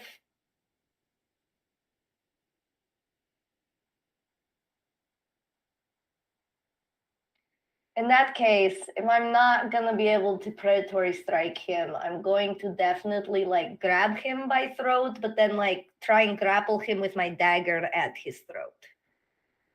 I mean, if you want to grapple him, you just strike him, and then we'll do a contested athletics or acrobatics to see if you can. But would I strike him just with an unarmed strike and then do the dagger roll separately if I want to stab him a little bit? Yeah, you got an offhand attack. Okay, I'll just do unarmed strike first. Okay. That's a 19.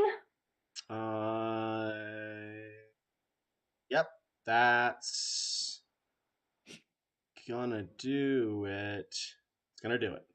Right, actually, right. So now I have him in my arms, yes? You have him grabbed. By the neck. Right. So then I'm going to I have my dagger out and I do hear commotion. I'm like, oh, and I just look at him and I'm going to say, really, it was bad day for you to choose to not give my shoes back. Yeah, we see them sort of swinging limply from his legs as they did. And then I'm going to bite him. Okay.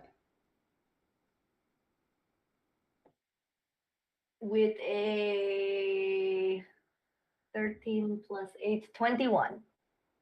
Okay. That's definitely going to do it. And it does 7 damage, and I'm going to also heal that much. Okay. Sweet. So I take big gulp from his neck. And then I kind of hold him up and with one hand take my shoes off his feet. That's going to be an action. Is that an action? It's going to be like it's probably going to be like multiple actions because like they're like some serious chunky boots. I don't think you can. I mean, there's Could I just use my canonically second not attack a then? zipper to no. That's no. Could I just use my second attack then to cut his feet off? Good luck. I don't know if you could do that with a dagger in a single swipe. I don't know if you've ever tried to cut someone's legs off before with a dagger. So it would. I mean, technically, I have rapier on Good daggers are sharp. Yeah, sure, sharp. They'll cut through the flesh, but then you need something to get through the sinew, and then you're gonna need some leverage to snap off. But I have rapier on my hip. I could just. You can poke him. Rapier don't slash; they pierce. Do you want to poke a hole in him? You can poke a hole in him. No, I think that I'm going to take.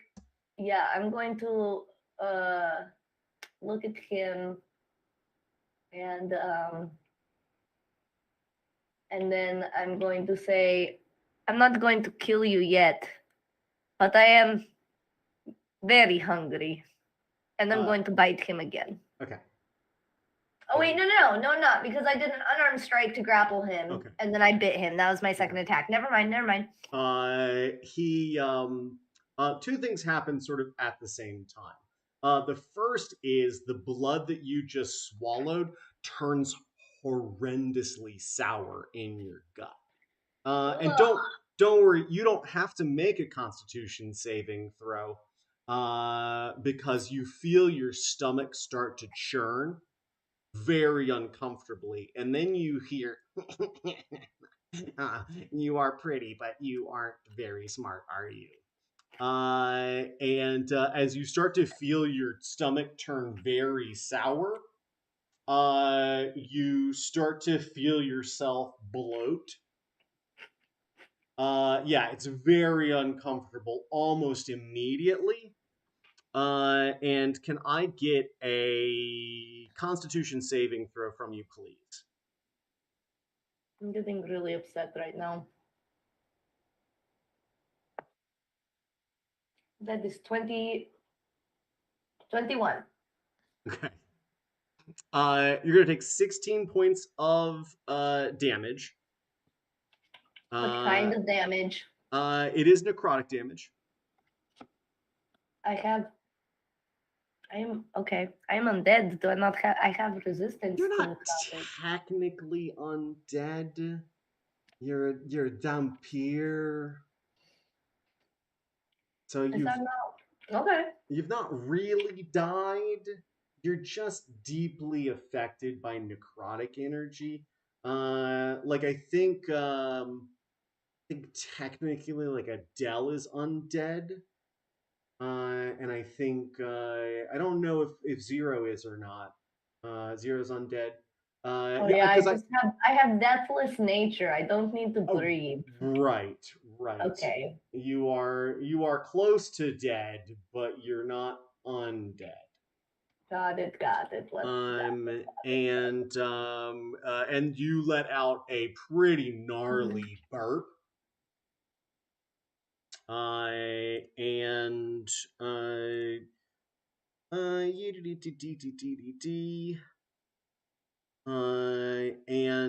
Then this guy, he gonna try to hurt you a little bit.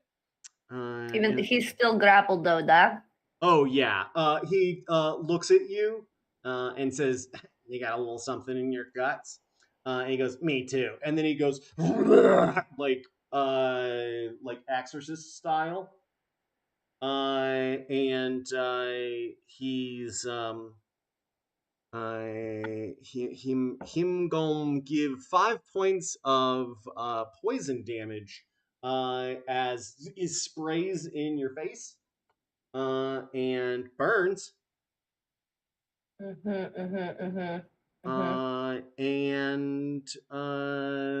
Then last but not least, 17 versus your armor class.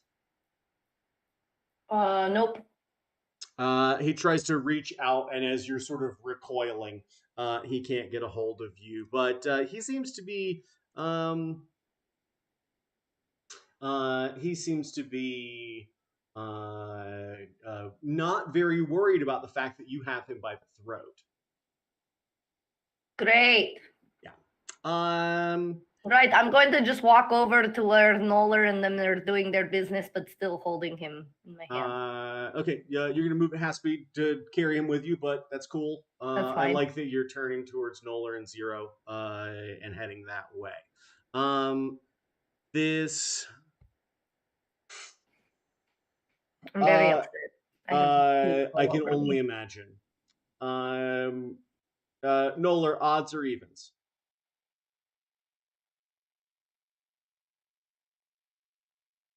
Pick one or the other. Evens. This guy sort of ignores you and continues prying at Zero's chest. And you're gonna get a free shot at him. So go ahead and make me a melee attack.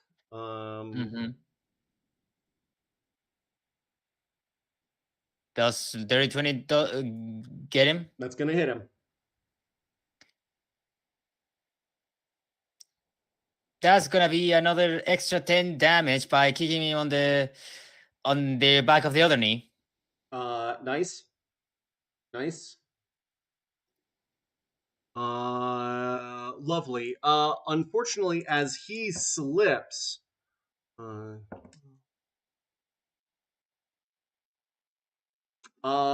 he stumbles and he pulls down on Zero's chest piece, leaning Zero forward. Zero, you're going to take 24 points of damage. As you can now see through into Zero's chest, which, if you've got a description for that, Jimbo, I invite you to offer it. I have an idea as well if you don't.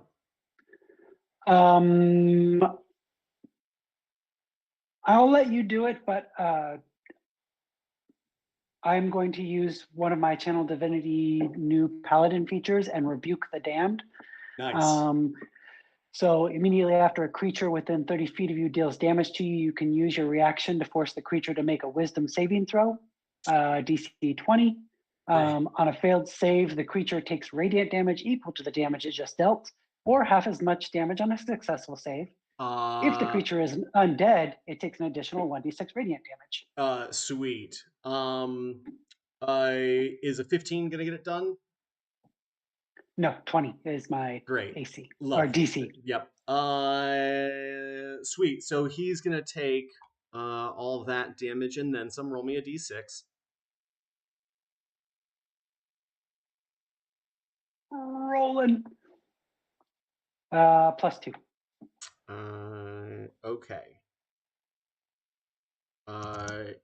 Yeah. I think that as he pulls this emblem, we see this darkness start to pour out of Zero's chest, like sunlight beaming through the clouds around this thing's clawed hand and the emblem of the Raven Queen. We see it just pierce like javelins into this creature, who is staggered, his knees bent, he's stumbling down, and is let's see how he does here.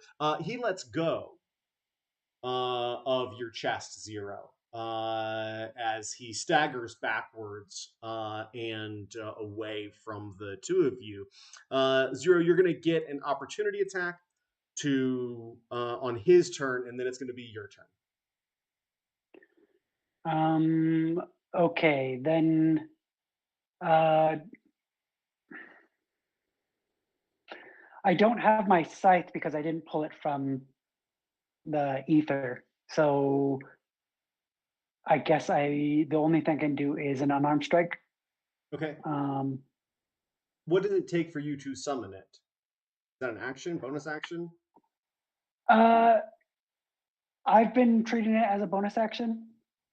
Let's just kind go of, ahead and have this or- all happen at the same time. As you're released, just the natural inclination is to summon that. And as he Okay. starts to stagger away, we're going to just have you go to work. So then I'll just roll that. So I just critted. Hey. Hey. That sounds narratively accurate. I'm a paladin, so Yeah. I'm gonna smite. Very good. So that's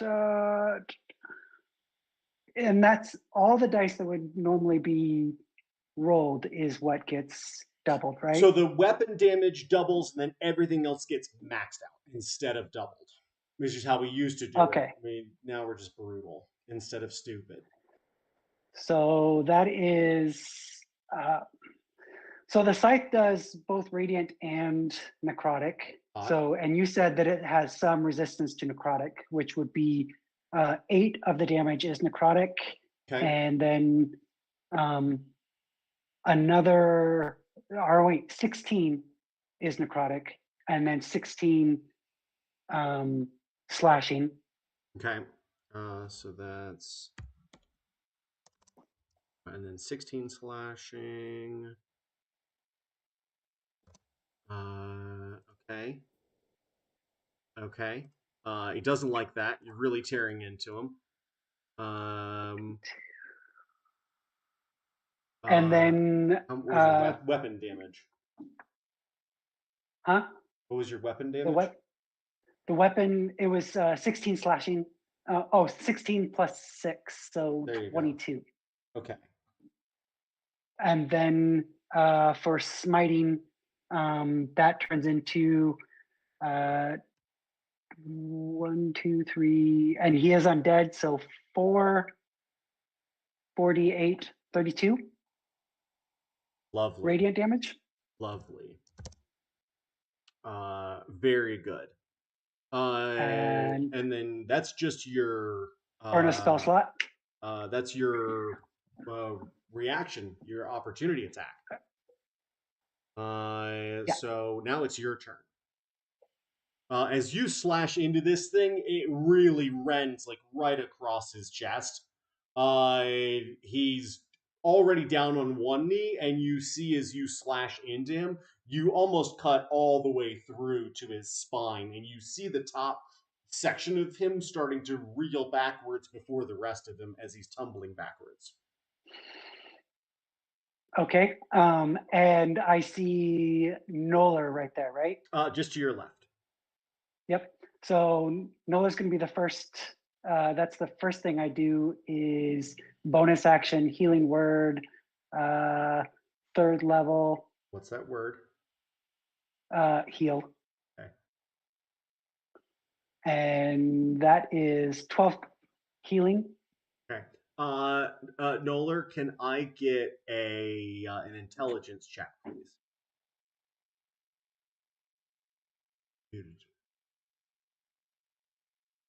The -5 included? Yeah. We'll see how this goes. Should be exciting. With everything included, 10. You have a compulsion to heal, as if you were told to like sit as an animal and struggle to keep yourself from doing so. But you're not quite sure what kind of heal Hero means. Yeah, exactly. The sort of like head cocked dog looking at their master. Good bonus action. What's your action?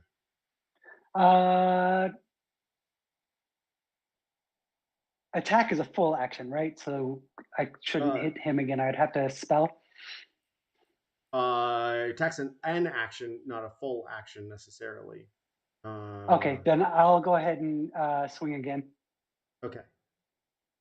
This is bonus action healing word, right? Yeah.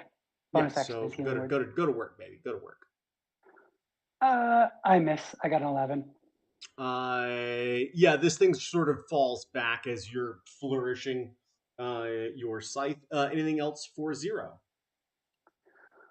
No, that's those are all my actions. That takes up all my. Very good. It's Hallis's turn. And he stands up, scooting his big heavy chair back from the table, and picks up his saucer and cup, and begins to walk around the table towards Adele, where he grabs the teapot and begins to fill his cup again. And he says, "Your friends are not as appetizing as you were," and fills his cup, and then brings it back up to his mouth. And he says, "But it was a poor form on your part to suggest that I'm less than a god." And then he begins to sip from that cup again, and turns and looks down this skeletal face towards you, Adele.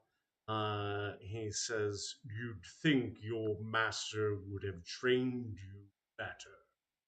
And that's his turn. Adele, what would you like to do? How far away is he in? How far away is he from? He's just one you right chair away from you. He's like you're sitting at the end of the table. Then there's a chair. Then he's sort of like just beyond that. 10 feet, more than just over 1 square. Okay. So, can I continue to have the others attack from inside of him? Absolutely. All right.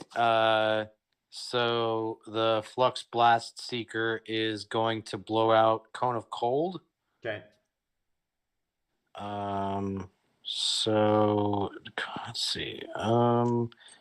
He's gonna make a DC 16 con saving throw. He burps. He's gonna get a 17 on that. But it sounds like he's still gonna take some damage. Half of 39. Okay.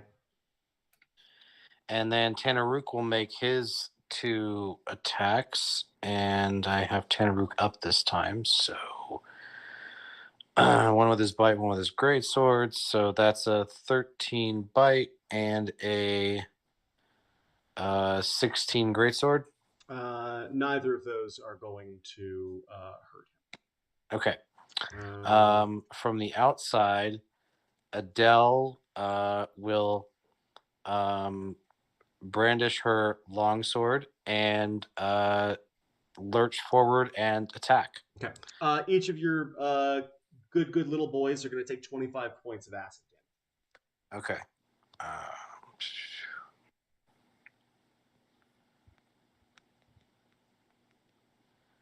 Okay.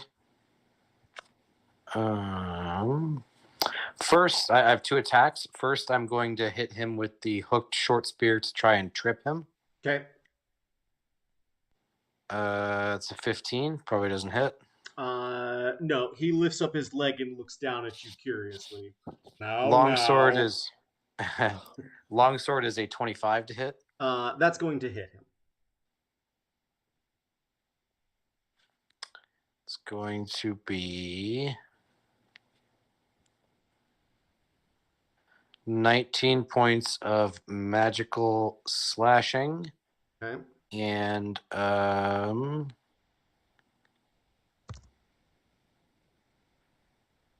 10 points of fire. Okay. All right. Are you slashing? You said you're slashing into him? Yes. Okay. As you slash into him, it cuts into his body, and you see dark red blood start to flow, and then hear it sizzling and popping as the heat of that blade singes and causes little sparks and small little fires across the cut into his clothes. And it shatters the teacup saucer as it cuts across, and he goes, "Now look what you've done," and looks down at this ruined jacket. And he says, To make her point, "Narasine's going to have to fix this for me." to make her point, she tries to bonus action telekinetic shove, DC 19 strength saving throw. Okay. He starts to stagger back, and as he bumps into the chair, he says, "This is not how guests are supposed to behave." And you can hear in his voice he's starting to now get frustrated. Okay. Enter. Okay. Narasine, speaking of good little girls. We're going. Okay. As you and your giant skeleton bound through this labyrinth, which you have a just perfect knowledge of, you come bounding over this last wall. Actually, no, you come through like the motherfucking Kool-Aid man. Yeah, she's like riding on the back, holding on with one hand. Yeah. And then as he busts through, she kind of flips herself up over onto the shoulder and is just on it like Spider-Man style with one hand against like the nape of his skull. She's like, yeah. Yeah, as you crash through that last wall, we see femurs and skulls and hands. The hands start to skitter across the ground as they are broken free from the wall, and immediately begin moving towards Noller and Svetlana. And it's your turn. What would you like to do? There's Svetlana. She's got a guy in her hand. Roll me an intelligence saving throw, please. Me? Yeah. Remember, one intelligence. Yep. 14 minus 5, 9. Yeah. You are immediately inundated with memories of Devin. And Devin was your tutor. He's been there to teach you all about necromantic energy.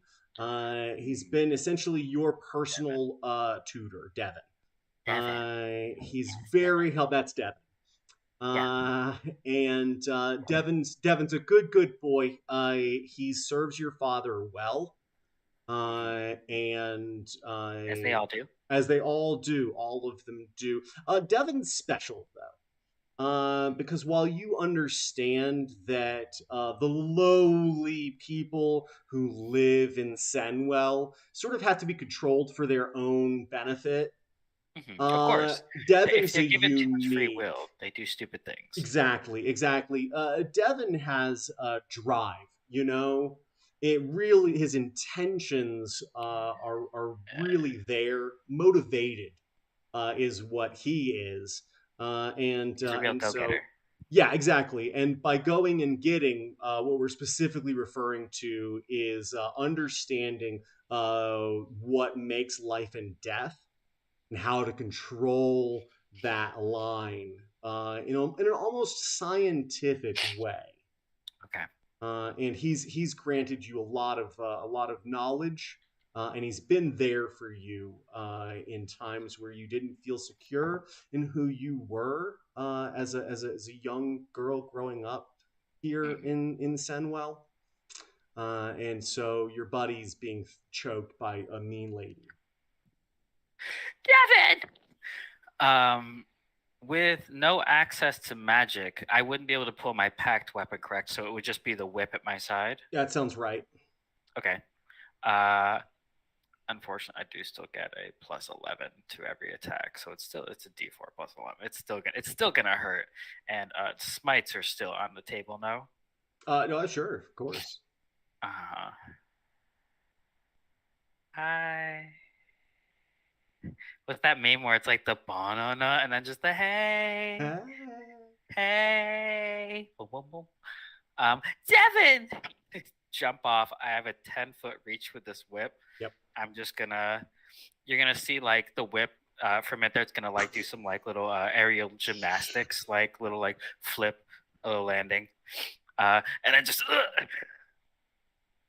Give me that sweet attack. Give me that yum delicious good girl energy. It's good. The first one's gonna be a 28. How's a 28 versus your armor class, Svetlana? I'm aiming for the. Are you holding him by one arm? Yeah, just by one arm. So I'm aiming like specifically for like the arm. Okay. Would I roll that disadvantage? Want me to roll again? No. God With a 28? damn With a it. 28? No, are you kidding? No, you're gonna get it. Okay. Here's what I would like though, and that is a contested athletics or acrobatics check. To see if you can gladly. wrench Devin from from Svetlana's grip. I also, Cool. because I'm currently raging, You do get advantage. I get advantage. Yeah, so. Correct. You roll first. I just need to know. It's gonna be good. Shit. Yeah, you're gonna set the DC here. Fuck, dude. No, I don't. What'd you get? I got a 1 and a 3. Oh, that's awesome. Plus 15, so 18 for the high. So you could still very much beat me. I don't have proficiency in athletics, even though I'm super strong. That's fair. So it's just the +5. But I rolled a 16, so it's a 21. Nice. Fuck.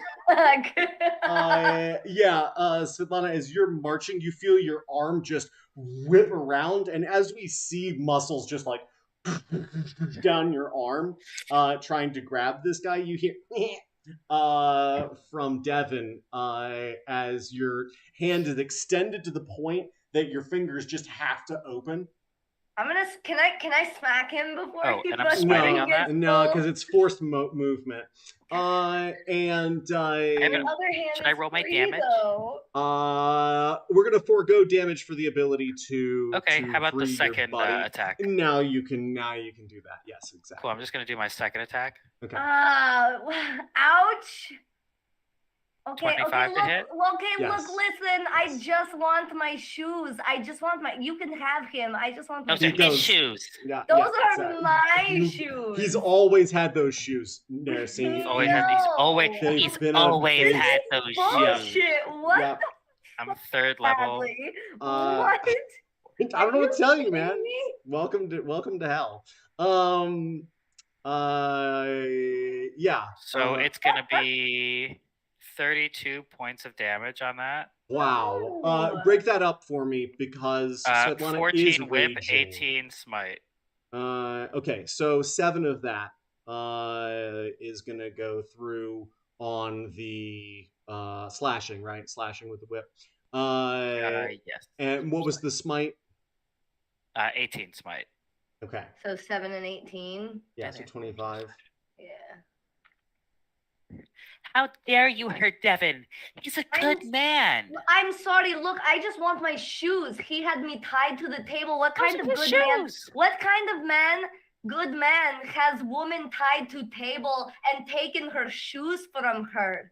Come on, look, listen. You've obviously never met Devin. Listen, young woman, look, I can see that you are a young woman of tasteful fashion, yes? Yes, you're going to grow up, you're going to be very beautiful your whole life, yes?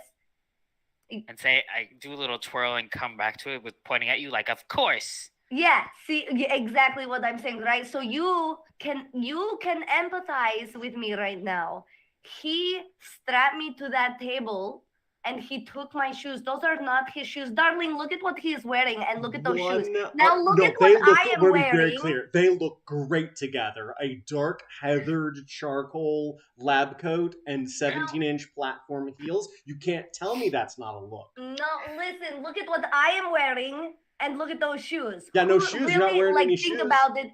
think about it, young lady. Weirdo. Whose shoes You do kind you of think just those look are? like a homeless woman jealous of Devin's shoes, which I know I've seen him wear before. That's fair. I I don't remember think it, silly. Listen, child, what's your name? What is your name? I don't even know you. Mary. Yeah, Mary? as you look and see. Wait, I have true sight. So can I see her for what she actually is? It is what I actually am. Yeah. I So am a she 2 foot is tall, feeble-minded. Yeah, as you hear Brainwashed, Nary, yeah. Svetlana, you are shooketh. Yeah. Because you realize that the one-eyed individual before you, I'm missing an eye, with the necrotizing socket and the thin blue point of light deep inside it, is your old pal Narasine. Okay, I'm looking right now. I look around at like Noller and Zero, and I'm just like, what the fuck is going on right now? Yeah. And did you just hiss at me? And Noller, it's your turn. What would you like to do, Noller? Well, I'm looking at this. What is the situation of this individual that is close to Zero and I? Yeah, he looks bad. He looks real fucked up. I believe is the medical term. Did you say he fell back? Is he prone or not? He is prone, actually. Yes. And well, you want to then curb stomp him? Curve stop it and punch him on the ground. Almost has the sense of turning him out. So this is gonna be an advantage. Sweet. I love the brutality in Noller with this feeble mind. Well, that first nat 20, and to be fair, he will have that brutality regardless. Sometimes. Seconds 23, and we'll just do the third. There's a line between that's another nat 20 and brutality. Wow, nice. Yes. 42 plus a flat roll. That's gonna be 49 points of damage. Okay. Yeah, go ahead and describe for me in vivid detail how you demolish this thing. So first of all, it's just a claw swap that is just assuming that it's not strength of brutality to use it, and it's gonna just tear his jaw, the lower jaw, open and probably rip some teeth out. Nice. And then I'm gonna curve stomp it with one foot, and then gonna do a hammer kick. What is a hammer kick? Which is basically the big brother of the axe kick. Yeah. And just destroy its head. As you rend its jaw from its skull, and then just smash through, and then just kick high, and then we hear this soft crunching sound underfoot, and this thing goes limp. And Zero, as you look down, you see it. All the bones seem to sort of let loose, and you begin to see the flaky gray skin begin to turn very ashen. And as an added bonus, just in my turn, because I already used everything I can do, I look at Nursing, and I also noticed that she did just attack Svetlana. Correct. Well, yes, she did. Can I just say that at the same time? But yes, I'm gonna more or less roar at Nursing, and can I just say that Nursing at this moment, Noller's not seeing her more or less as a friend anymore. I can agree with that as well. Yeah. What the fuck did he just roar? What the fuck? What is going on? Why are you not speaking? Why? What? Yep. Nicely done, Noller. You have killed this bone claw.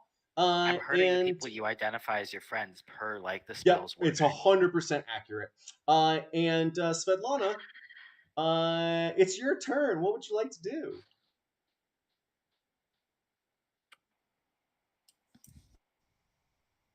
Devin's free. He's broken free. That's fine.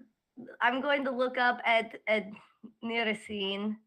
Down. I have She's down. 2 feet tall.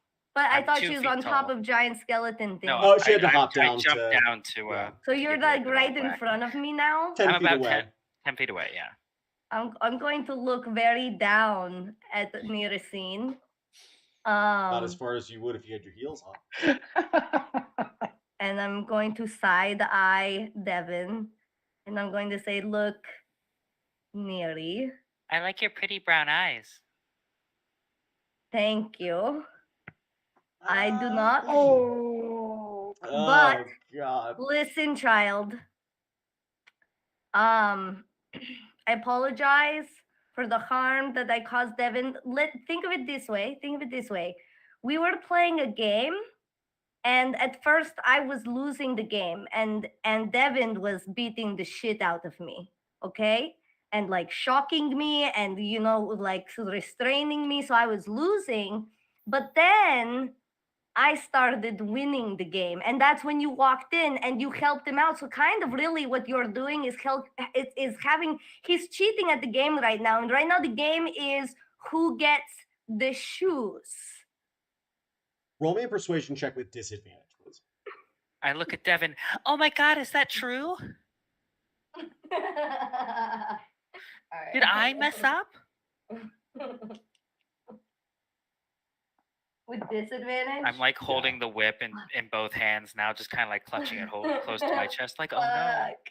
That's a 5. Wait a minute. But I'm looking at her in such nurturing way. You're just smiling a little bit too much. This is the Henry Winkler meme, where he turns and says, "No, you're perfect." Because Devin turns to Narasine and he goes, "Oh, Narasine, no, you've always been such a good girl. I dare to say that you could do no wrong." And he smiles and moves closer to you, sort of flanking you on your left side. And he gives your hair a little tousle. Takes a deep breath. As he moves, gets back in like a power stance. What do you do there, Sveti? Okay, so what I'm now going to do is I'm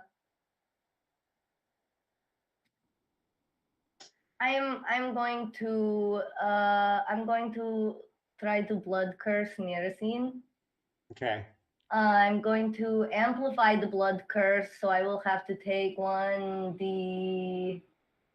I believe it's a D6. No, wait, 1d8. Or ahead you are here. Take a look. And how do you do that? Hold on. Yeah, I'm looking forward to it as well. Where'd it go? Okay.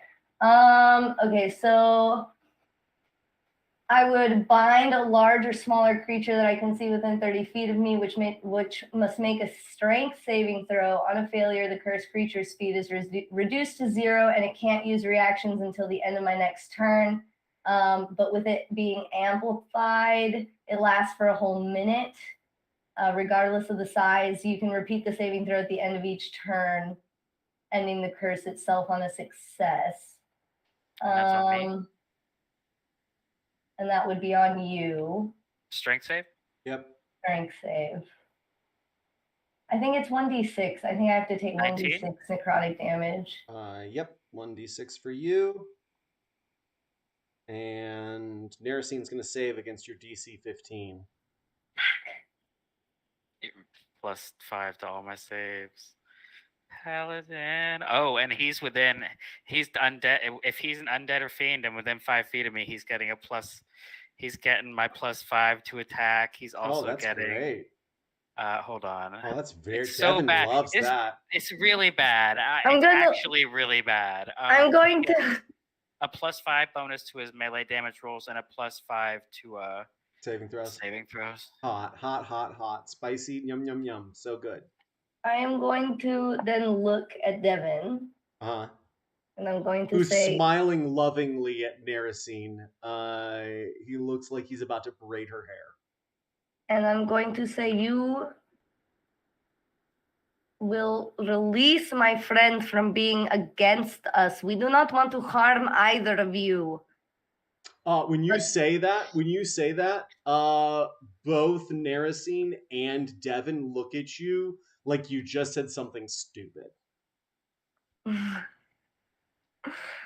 Look, I don't even know what's been going on for the last I don't know how long, because I've been passed out, strapped to that table. Everything I have done so far is just in reaction to my situation. I don't know who you are. I think I know who you are, but I also don't know who you are, child. Like, really? Where, like, what happened to you, Nirasine? I don't, like, we need to have serious conversation. I need to figure out what is going on. No, you have not always been like this. I have known you for what, like what, almost a year now?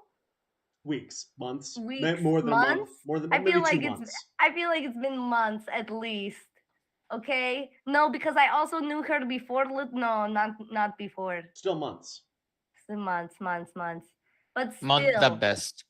Yeah. But still, in those months, this no, and also your dad can't be here because your dad, we talked about it already, he is somewhere else. This is a trick done by the bastard, and we need to stop getting distracted from our mission, which is to kill the bastard. Wake up, Nirasine. And then I think I'm going to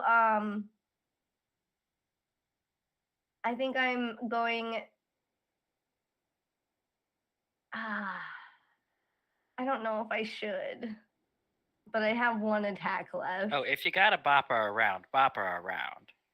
You know, I'll tell you right now, I'm gonna hit you. I am going to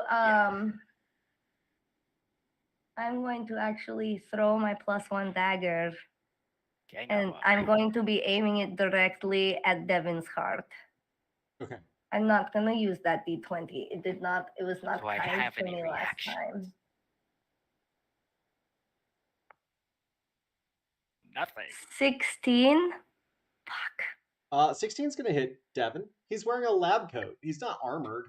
Very good, very good. So then it's going to... Devin, no! That's going to be 9 damage. 9 piercing damage. Okay. All right. Cool. This should be fun. Is that it for Sveti?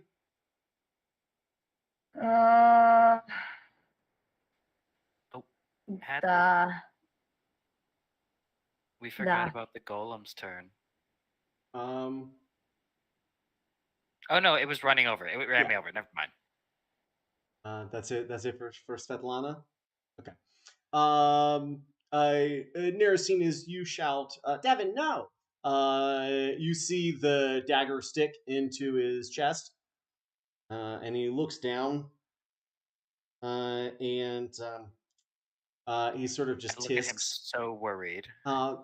He turns. Don't worry, little one. And he reaches up and he pulls the dagger out. And there's no blood on the dagger as he extracts it. And you hear like the soft rustling, kind of like of tissue paper. And then you see the hole in his jacket begin to close up as well. And he strides over towards Svetlana. And he walks up and he flips the dagger in his hand and he goes to hand it back to you. And he says, Svetlana, I know you've been through a lot, so here, you can have this. And he looks up at you smiling, his little glasses flashing white. I don't want it. I want my fucking shoes. Oh, they're my shoes. Devin, don't be like that. Come on, like if you like them so much, I have tons of shoes back somewhere. I have tons of shoes, but I'm not going to walk around barefoot, okay? Give me back my shoes. Yeah, can I get Zero and Noller and Svetlana to give me Constitution saving throws, please? Can I try and intimidate him into giving me my shoes too? Probably not. Fuck! 9. And that's bad. Please really use bad. some These other dice. dice. These, Use dude, 14. die to dice jail. Dice that's jail. like the third time. That's the third different die I've used. Okay. You've been using different die. I have. Oh my god. I have so many D20s. I have that luxury. 13. Bad. I know it's usually easy 18 or bust. 0. How'd you do? 0 got 14. Great. Wow, that's What? very exciting. All right. Each of you is going to take 29 points of necrotic damage as a wave of energy blasts away from Devon as Svetlana demands that she give up the shoes. It's not +5 to the damage, is it? Wow. So To the damage rolls specifically, not the attack rolls, just the damage rolls. oh, okay, of cool. fiends, So y'all can undead, take 5 more damage Yeah. on top of that. I'm down. Noller drops. I mean, in my defense, Svetlana and Zero both also get that boon at all times when they're near me. But they're not right now. Wait, what boon? Undead fiends get +5 to all damage rolls as long as they're within 10 feet of me. Unfortunately, they are not current. And then it's Devon's turn. And he chuckles as Noller falls, and he says, "That's what you get for messing with my friends." Dad told me to bring him to see the others. Wait, should I bring him back? And Devon turns around and he goes, "Oh, Hallis sent you to see the others? Oh, well." Him and then a fox girl that got away. And she kind of does like a pouty, kind of like not looking at him, kind of. No, it's so sad. He says, "Oh, well, I'm sorry, I didn't know. I thought I was going to get to work on these guys as well." And he turns and he says, it's Zero, right?" As he looks at Zero. Yeah. 0 just looks in that direction, but doesn't say anything. You want to drag him around to the other side with us? I'll gladly show you the friends. Should I bring him back to 1? I mean, it's your prerogative, kiddo. I think I don't know if Daddy wanted him dead. I'm gonna run over to Noller and I'm just gonna lay a hand. You get 1 HP back. Does that brings Narasine within reach of 0, right? Correct. Yeah. Okay. As you're doing that, 0 reaches out and also does a touch spell on Narasine. How about a greater restoration? Welcome back, Narasine. You see Narasine double in size in every dimension. And Narasine, your charisma and your intelligence spring back. All of your memories remain. Ooh. Like mixed those are with the spells, other right? ones? So I have a better I have a better dad in my memory now, which Excuse me. is an epic for Hang me. on. Yes. So Right. you still have the sensation that Hallis is your good daddy. You still remember Devon as a friend. You still feel like this is your home. All of those things are. It's like you just grew up. overnight. And then I'm just kind of remembering, oh, these are also my friends. You do recall the adventures that you've had with these individuals in particular as well. Noller, you had a question or comment? I got broke bunk to 1. So what does that mean? I stay unconscious, or what? What am I? Yeah, you're not stabilizing him. You're giving him a hit point, right? So he is conscious. So do I gain access to magic immediately after I've healed him, or like at what point are you heal him for 1 point, and you're like, "Yay, I'm good," and then all of a sudden, all of this just comes washing back over you. Oh my God, no! Huh. And I'm just gonna throw a 3rd level Cure Wounds on there as well. Okay. And you're just gonna get back. Nice, a solid 23. Yeah, no, you feel like somebody just hit you with a defibrillator. And 0, good job. I could only do that once right now, and he's pushing the amulet back. It hurts when you start to push it back. You can feel your spine being twisted by those ribs. And Noller was dead, so it made it easier to just take care of nursing Al. I'll go, oh no, and I'll also reach up and I'm gonna spend some Cure Woundsies on our good friend 0. I'm gonna throw you 2 second levels. But I could do that. Well, I already rolled one of them, so you're getting 12 back there.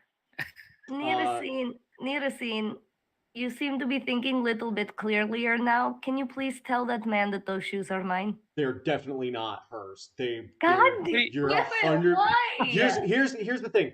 You think that maybe Svetlana lost her shoes because you remember Svetlana's shoes now, but those shoes are very specifically Devin's. Oh my God, where are your shoes? Don't try to take it. Why are you taking all the joy and happiness out of my life? Don't be silly, Svetlana. Come on now. Come on. Oh my God, we're in the catacomb. Start not crying, but tears are definitely welling in her eyes. One might kind of drip down, but I love the idea of just blood, just eyeliner. It just kind of it just pools a little bit, and she's just sitting there super deadpan straight face though, but just one tear, and when I see that, I'll kind of rush over, kind of be like, "Oh no!" and I'll minor illusion some boots, but since it wouldn't be the same. I guess the boots start where her feet are, and then it just goes up. If you're within range of me, I'm just going to stick my hand out so that you bonk it. I would definitely run out. Oh. And I'm just gonna say, don't touch me right now. Are you guys just about done here? Oh, I'm so sorry, Devin. Can you give me valid reason why I should not kill him? Because it's Devin. I don't know Devin. It's my tutor, All friend. I know is that he stole my shoes. These are my shoes, he says as he begins to walk away.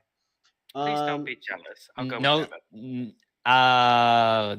Devin. If I'm conscious and if we are into another, I'm still snarling. And even if I just got up, I'm gonna keep attacking. I like this. I like this. As he starts to walk, and you begin to pursue, as you take a shot at this guy, you are immediately rebuffed by a yellowy sphere which around him. And you're punching and clawing and all of the things that you do. And he turns and looks back at you and goes, "No, now's not the time for that." And you continue to harry him, I imagine, as he walks past the table that Svetlana was strapped to, and then to a set of dark double doors, which is in stark contrast to the very white, bright, bone color of this space. Is Nelson starting alone and anyone else? I'd be like, "Come on, guys." I'll you down warn here, you. If remember? nursing comes within too close, she's getting attacked. As Devin moves forward, he says, "Stop, stop." And I won't stop. well, it's okay. I understand that you won't. I do. I Um, I'll use Breath of the Dragon again. You're gonna have to wait just 1 second for him to do what he's gonna do. Zero, so if you were to like take a nap or something, could you like do what you just did to Nirasine for Noller?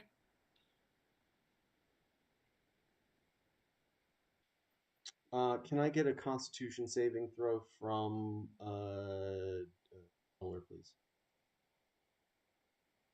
Longer than what? Than Dirty 20. naps. Okay. Hang on just a second. Fair. Is the sun still in the sky? You are underground. Oh, we're underground now. God, I just don't know what is going on. I don't fully comprehend what is happening. We should have walked by the village. You're gonna take 18 points of necrotic damage, Noller. And if you're still conscious, I'm conscious. then he's going to he's gonna hit you with a spell. Let me get another Constitution saving throw, please.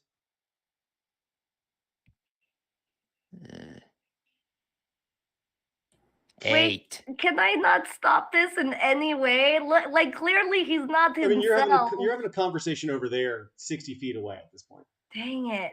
You're gonna take 36 points of necrotic damage. As you start to crackle that draconic breath, he turns around and shakes his head and snaps his fingers, and he casts blight on you.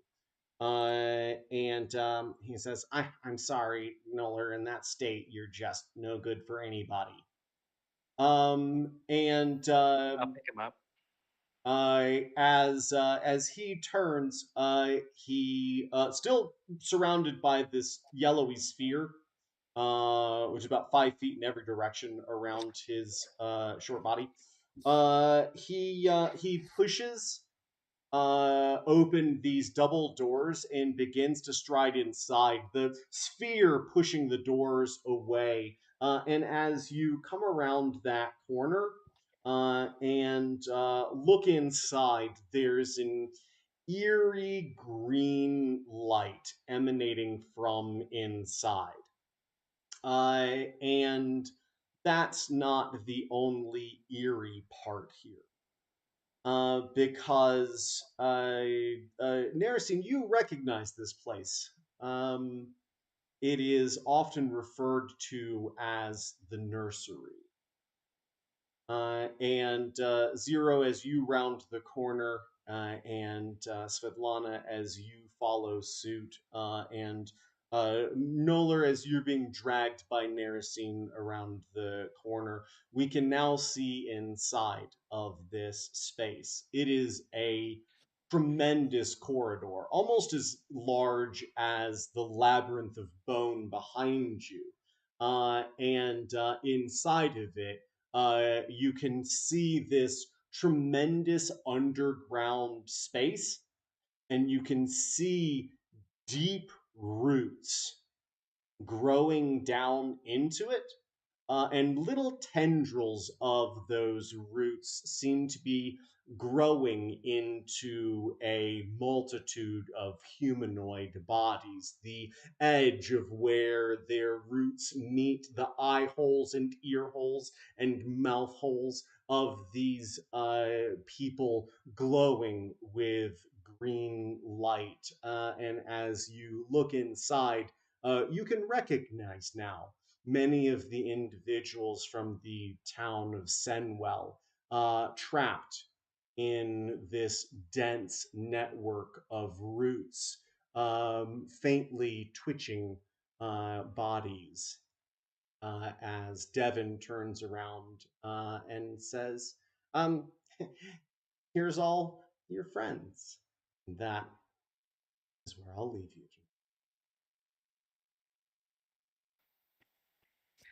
Well, I'm not 2 feet tall anymore, at least. I can use Yeah. magic again. Hooray.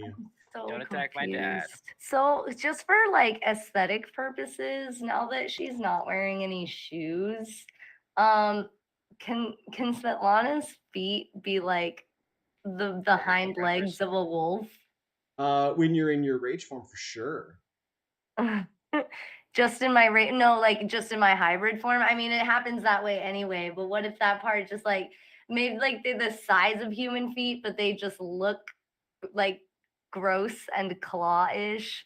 I don't think like it wouldn't affect her mechanics out of hybrid form in any way. Just like for aesthetics.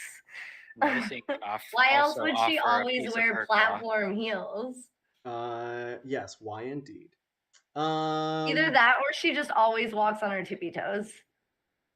Also Just not out of habit. entirely. Yeah, I think that sounds right. Oof.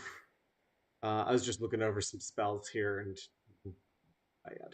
I thought it was like an illithid deal, but like now we're seeing copies of people down here.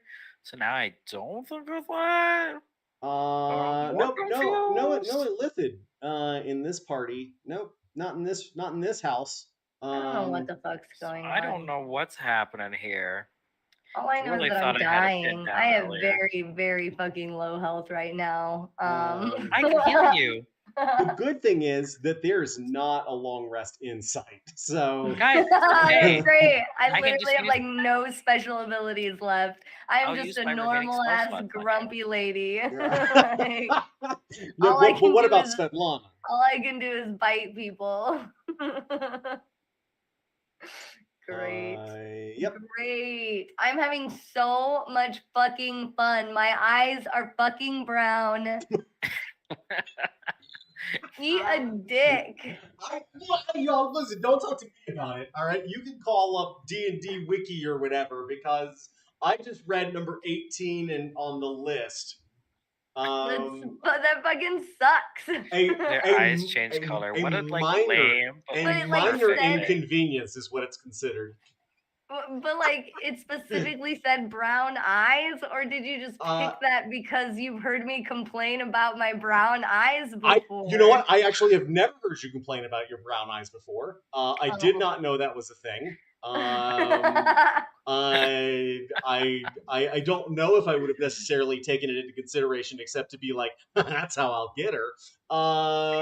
But especially in this game, so personally attacked. it wasn't. I was not personal. I cannot work under these conditions. That's not true. You've worked in far worse conditions. Call my agent right now. Find an artificer that can create the first contacts for you. No. There you go. Give me the first e-girl. I'll remind you, you're having it easy. Yeah, so far. We're gonna get you worked out after we can take a nice long fucking rest. Remember this. Go back up to my dad's house. He has plenty of beds. I don't trust your fucking dad, bro. It's my dad. You don't know. You don't know who his dad or who her dad is. I don't. I know it's not her dad. You don't know. You don't know that. It's my dad. What am I talking about? That's my dad. Yeah. I have any other dad. You're gonna finally get to meet Naracine's father. If you tell me I have another dad, I'll beat the fuck out of you. That's also quite possible. I just don't understand how any of this gets us any fucking closer to Strahd. It doesn't. And it's making me really frustrated. Like season 2 is almost over and we're literally like not even inches closer to Strahd. Well, this might be one of like those places we have to like destroy or something, or there might be something powerful here to get us to the next layer. You know. Maybe. On the other hand, I haven't met your dad yet, but look, makes no I am sense even the why we're judge here of even. character, and if I don't like him and don't think he can help us, it's bad news bears for everybody. I mean, above board, you don't really want to meet either dad. One's like a level 20 adventurer asshole, beat your child kind of dude, The other is the most this guy. hospitable individual any of you have ever fucking met. Well, He's anyways, so I'm That's nice. not true. I've met a hospitable son of a bitch who turned out to be a son of a bitch. Well, my dad's not a son of a bitch. I I don't don't know what to tell know. you. You know, Just I a thought pretty great I dude. didn't think Strahd was son of a bitch when I first met him. Is all I'm saying. Yeah, it's Devin's because great too. you're It's just a controlled misunderstanding. by thought since you were an infant. That doesn't seem fair or right. Kind of gross. Yeah. Okay. Yeah, he's a gross boy. Strahd's a bad boy. All the bad in one boy. Turns out he's an evil guy. Weird. It's actually just that he's like possessed by evil spirit. But he yeah. I've been listening to some books lately. Goodbye. I've been listening to some books lately. No spoilers. I gotta go. All right. Bye. Well, this has been a joy and a pleasure. Mwah. Goodbye. Oh God, goodbye. Oh, no, You couldn't remind us to like be good. I And was gonna, you know, but everybody left, which is that's what happens when everybody gets the shit kicked out of them.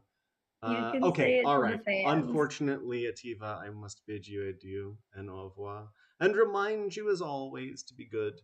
Take care of yourself, and if you can't be good, get caught. Bye.